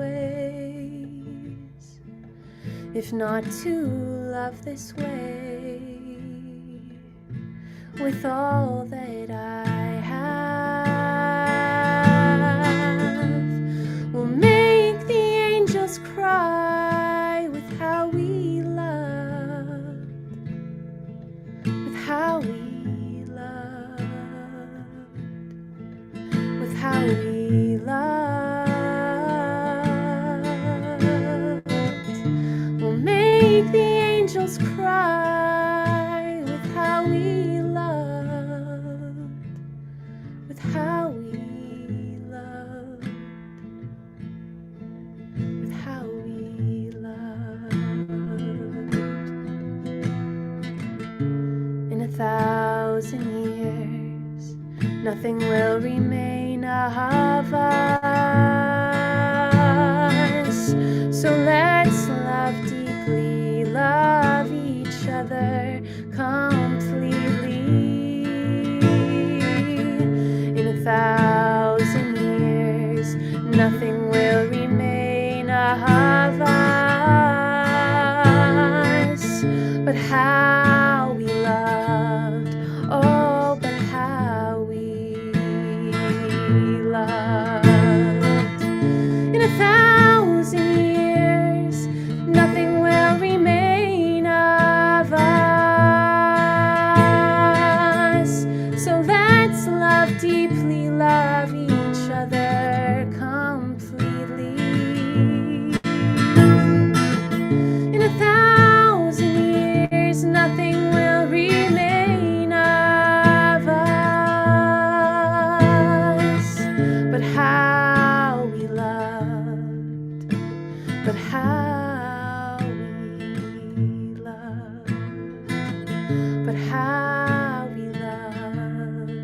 but how we loved. In 1,000 years, nothing will remain of us but how we loved. So let's love deeply, love each other completely. Because in 1,000 years, nothing will remain of us but how we loved, but how we loved.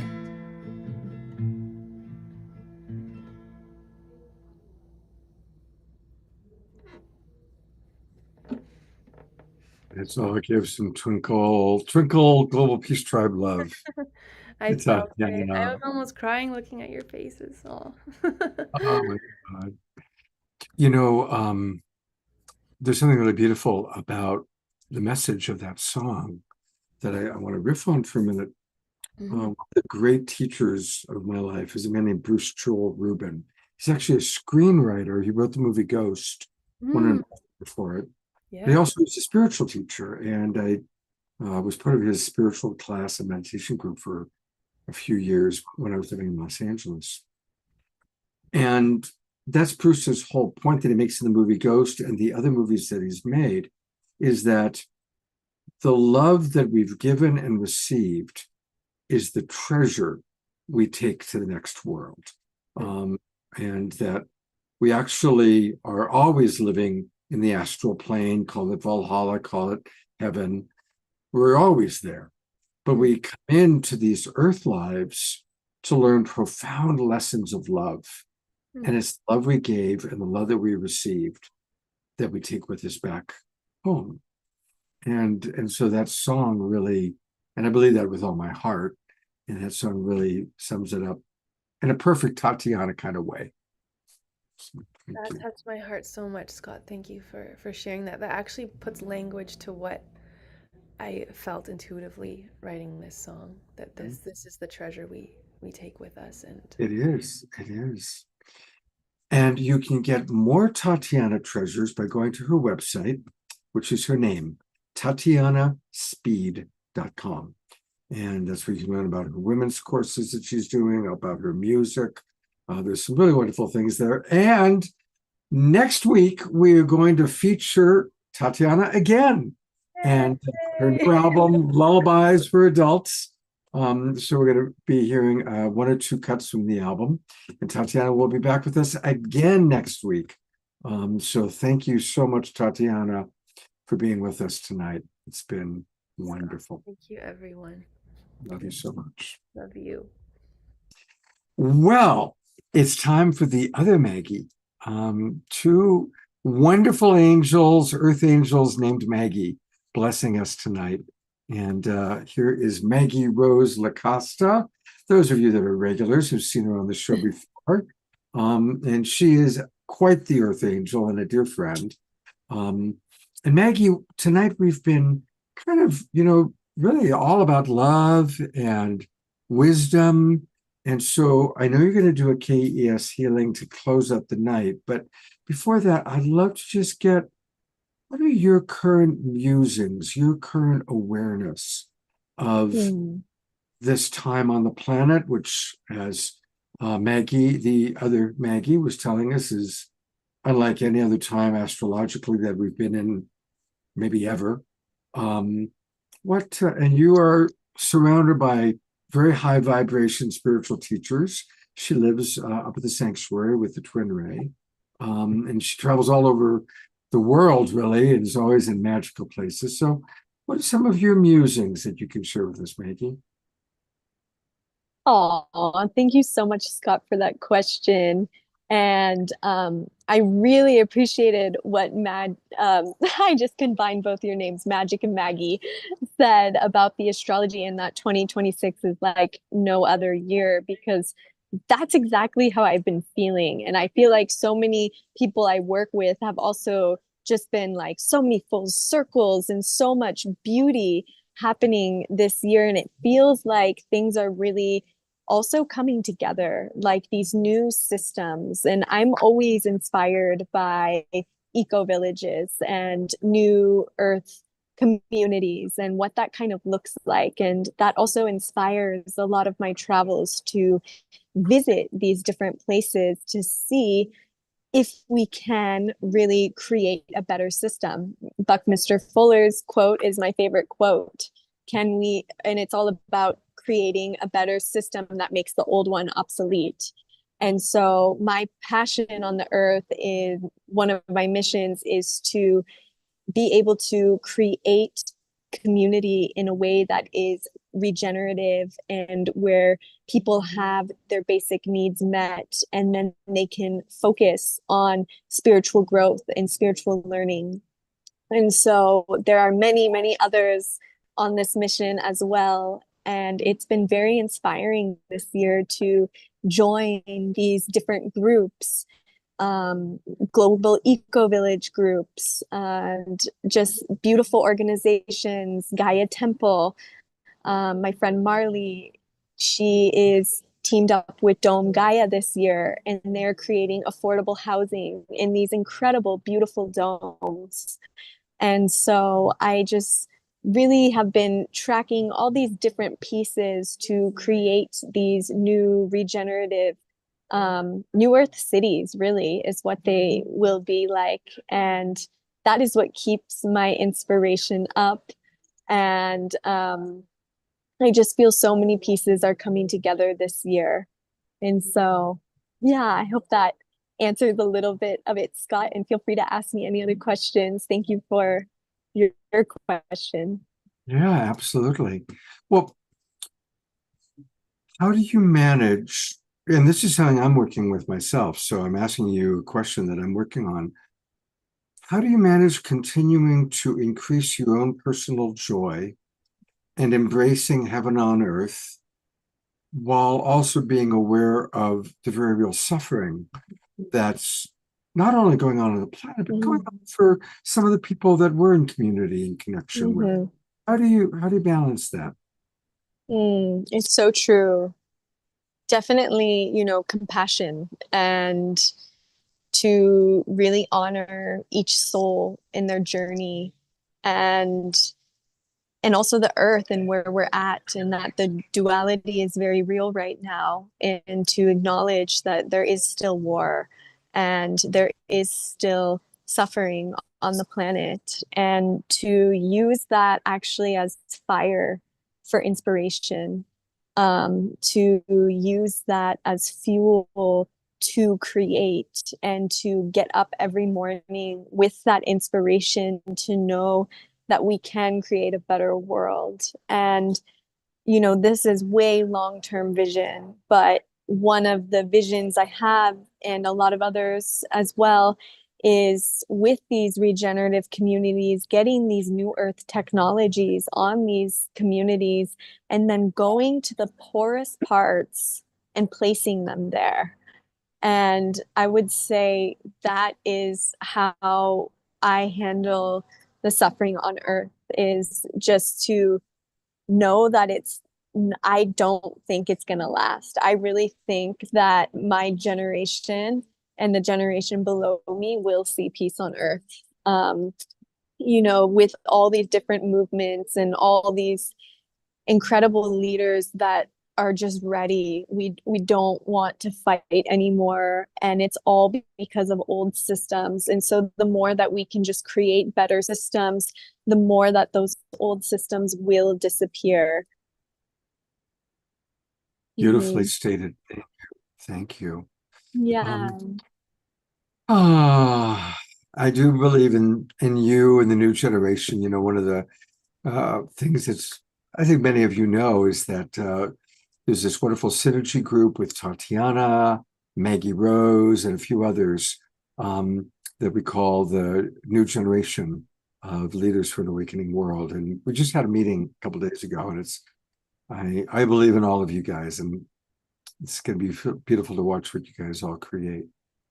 All right, that's what we're about to experience. What is a Christic energy system and a KES group healing? Yes. So the KES, it stands for the Christic Energy System. And it's all about pinpointing the soul's main karma, the main samskaras that we play out in this lifetime. And so every time we feel a trigger, that is a message from our soul. And every time we can go into that trigger and clear it, then we don't have to play it out. Such as if you have a relationship problem with your partner, and really it's actually something happens, and there's the inner girl or inner boy inside that is actually offended at that moment. And in that moment, that inner child takes the driver's seat. And that is what the Christic Energy System works on clearing, along with sometimes it can go into past lives and different things, but it's really just about working through the traumas to achieve that inner peace. Inner peace is within, and it is all about finding that within and going through all the different energy bodies and erasing the different karmic points, releasing the different energies that we have just taken on as a society, and sometimes we absorb as empaths. I remember one of my teachers was like, Maggie, every time you're feeling off, ask if this is actually you. And when I started to do that, I realized how much I was actually taking on. I was taking on things from friends when, they don't mean to, but they accidentally sometimes can emotionally dump things onto you. And then we have our field open and we are just like, oh my gosh, I'm like, that hurts, And then a few hours later, our heart's hurting. And so how can we really, stay in our energy field, stay grounded, and be this bright light that we are without any of the programming and conditioning. And so KES sessions are a bit long, so we're going to kind of do more of a guided meditation. And I'm currently actually at Day of the Bob, and it's a devotional festival here in Ashland. And right now, I don't know if you can hear the song, but it's offering it to the altar of love. And so I think that we can just do a little meditation. If you guys can all just give 10 minutes of your time to just fully drop in and just completely silence the mind. And let's just offer our love or anything no longer serving to the altar of God, to the altar of love. And so if we want to just close our eyes and take a deep breath in and open mouth exhale.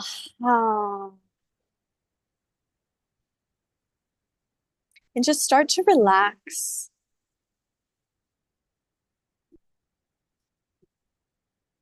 Start to feel your presence move down to your heart space.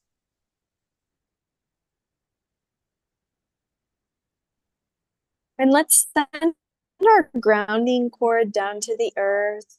You can see this cord of light from your spine or from your feet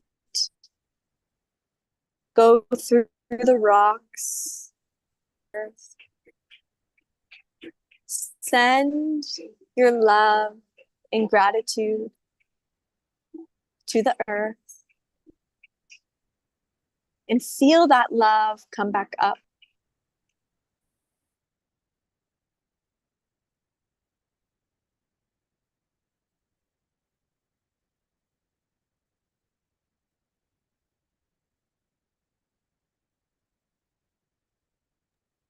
And when you feel that love come back up, let's send that love up to the sky.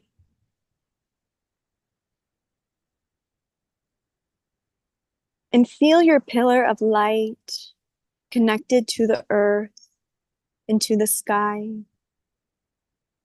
And we're going to go into a happy place after this beautiful call with everyone present. Maybe go to a forest or to the ocean.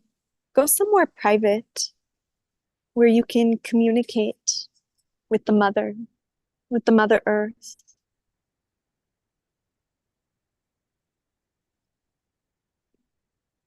And start to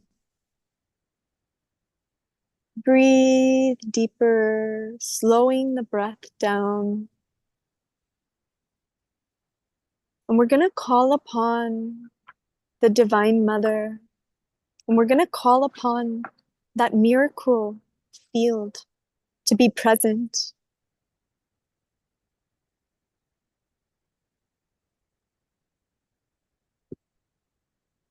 And as we open up,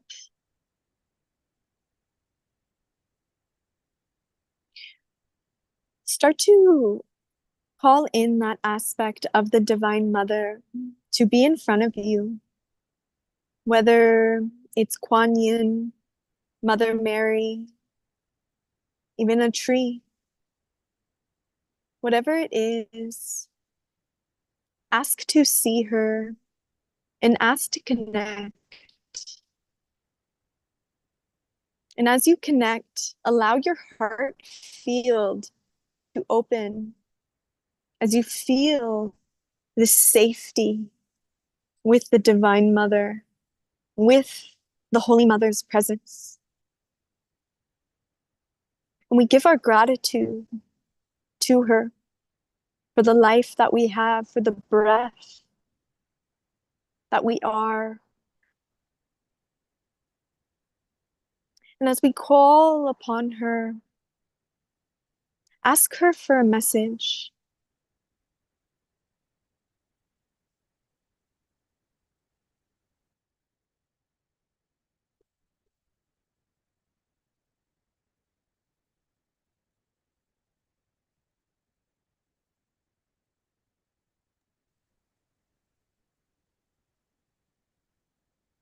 And as you sit with her,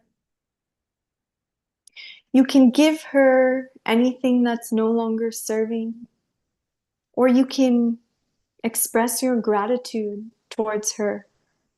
Maybe everything's really good in your life.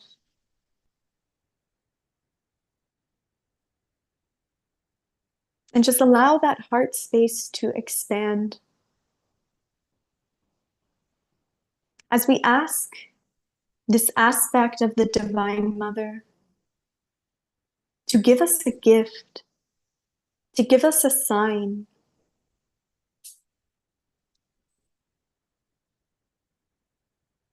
And just receive this gift, this sign, while expanding the heart, while giving that thanks, that gratitude from her gentle, beautiful embrace.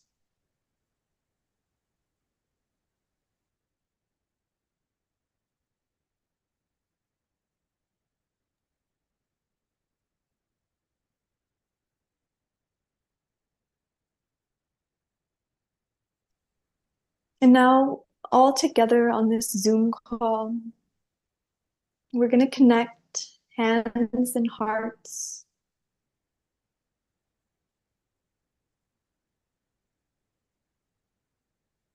And start to feel a unified heart from everyone on the call. One heartbeat. And feel this beautiful community. And feel the love that is within every single being. And start to send it to every being on this call, into this field.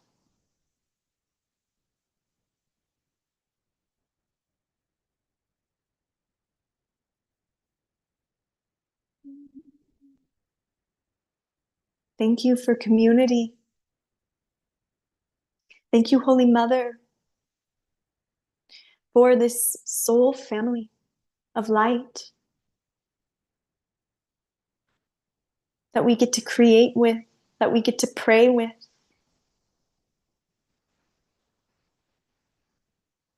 And that we get to create with.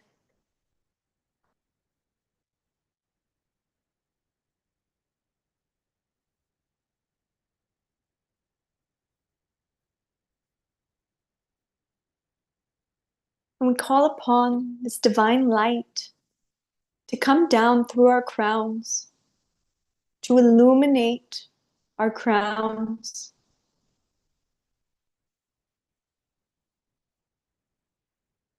and to gift us with insight.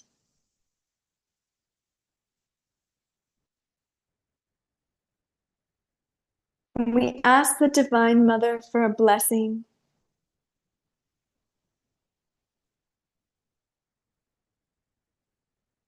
And with your heart open, allow yourself to receive this blessing from the Holy Mother for all creation.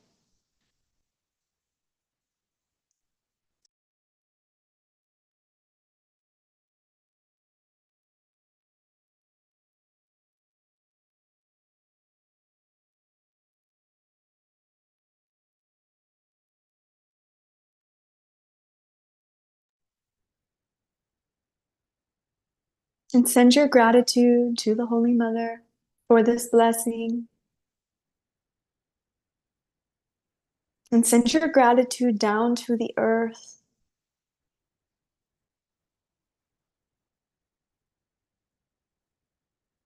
And tell the Divine Mother anything else you wish to say. I was with a beautiful elder the other day, and he said we all need to talk to the Divine Mother more. Open up that dialogue.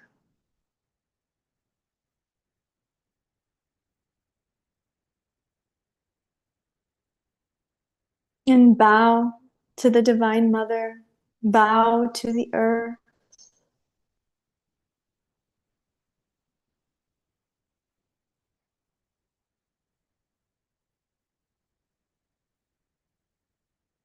And start to bring awareness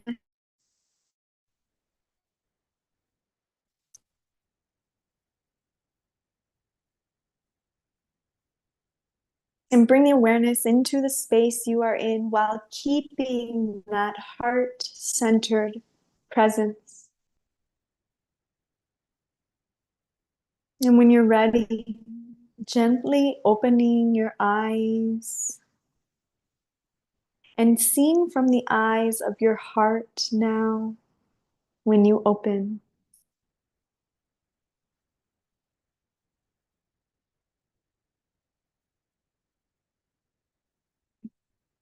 Thank you all so much for co-creating.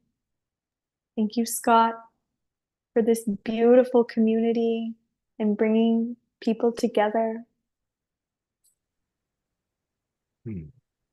Thank you, Maggie. Thank you so much. It was beautiful to see where you are for a moment there.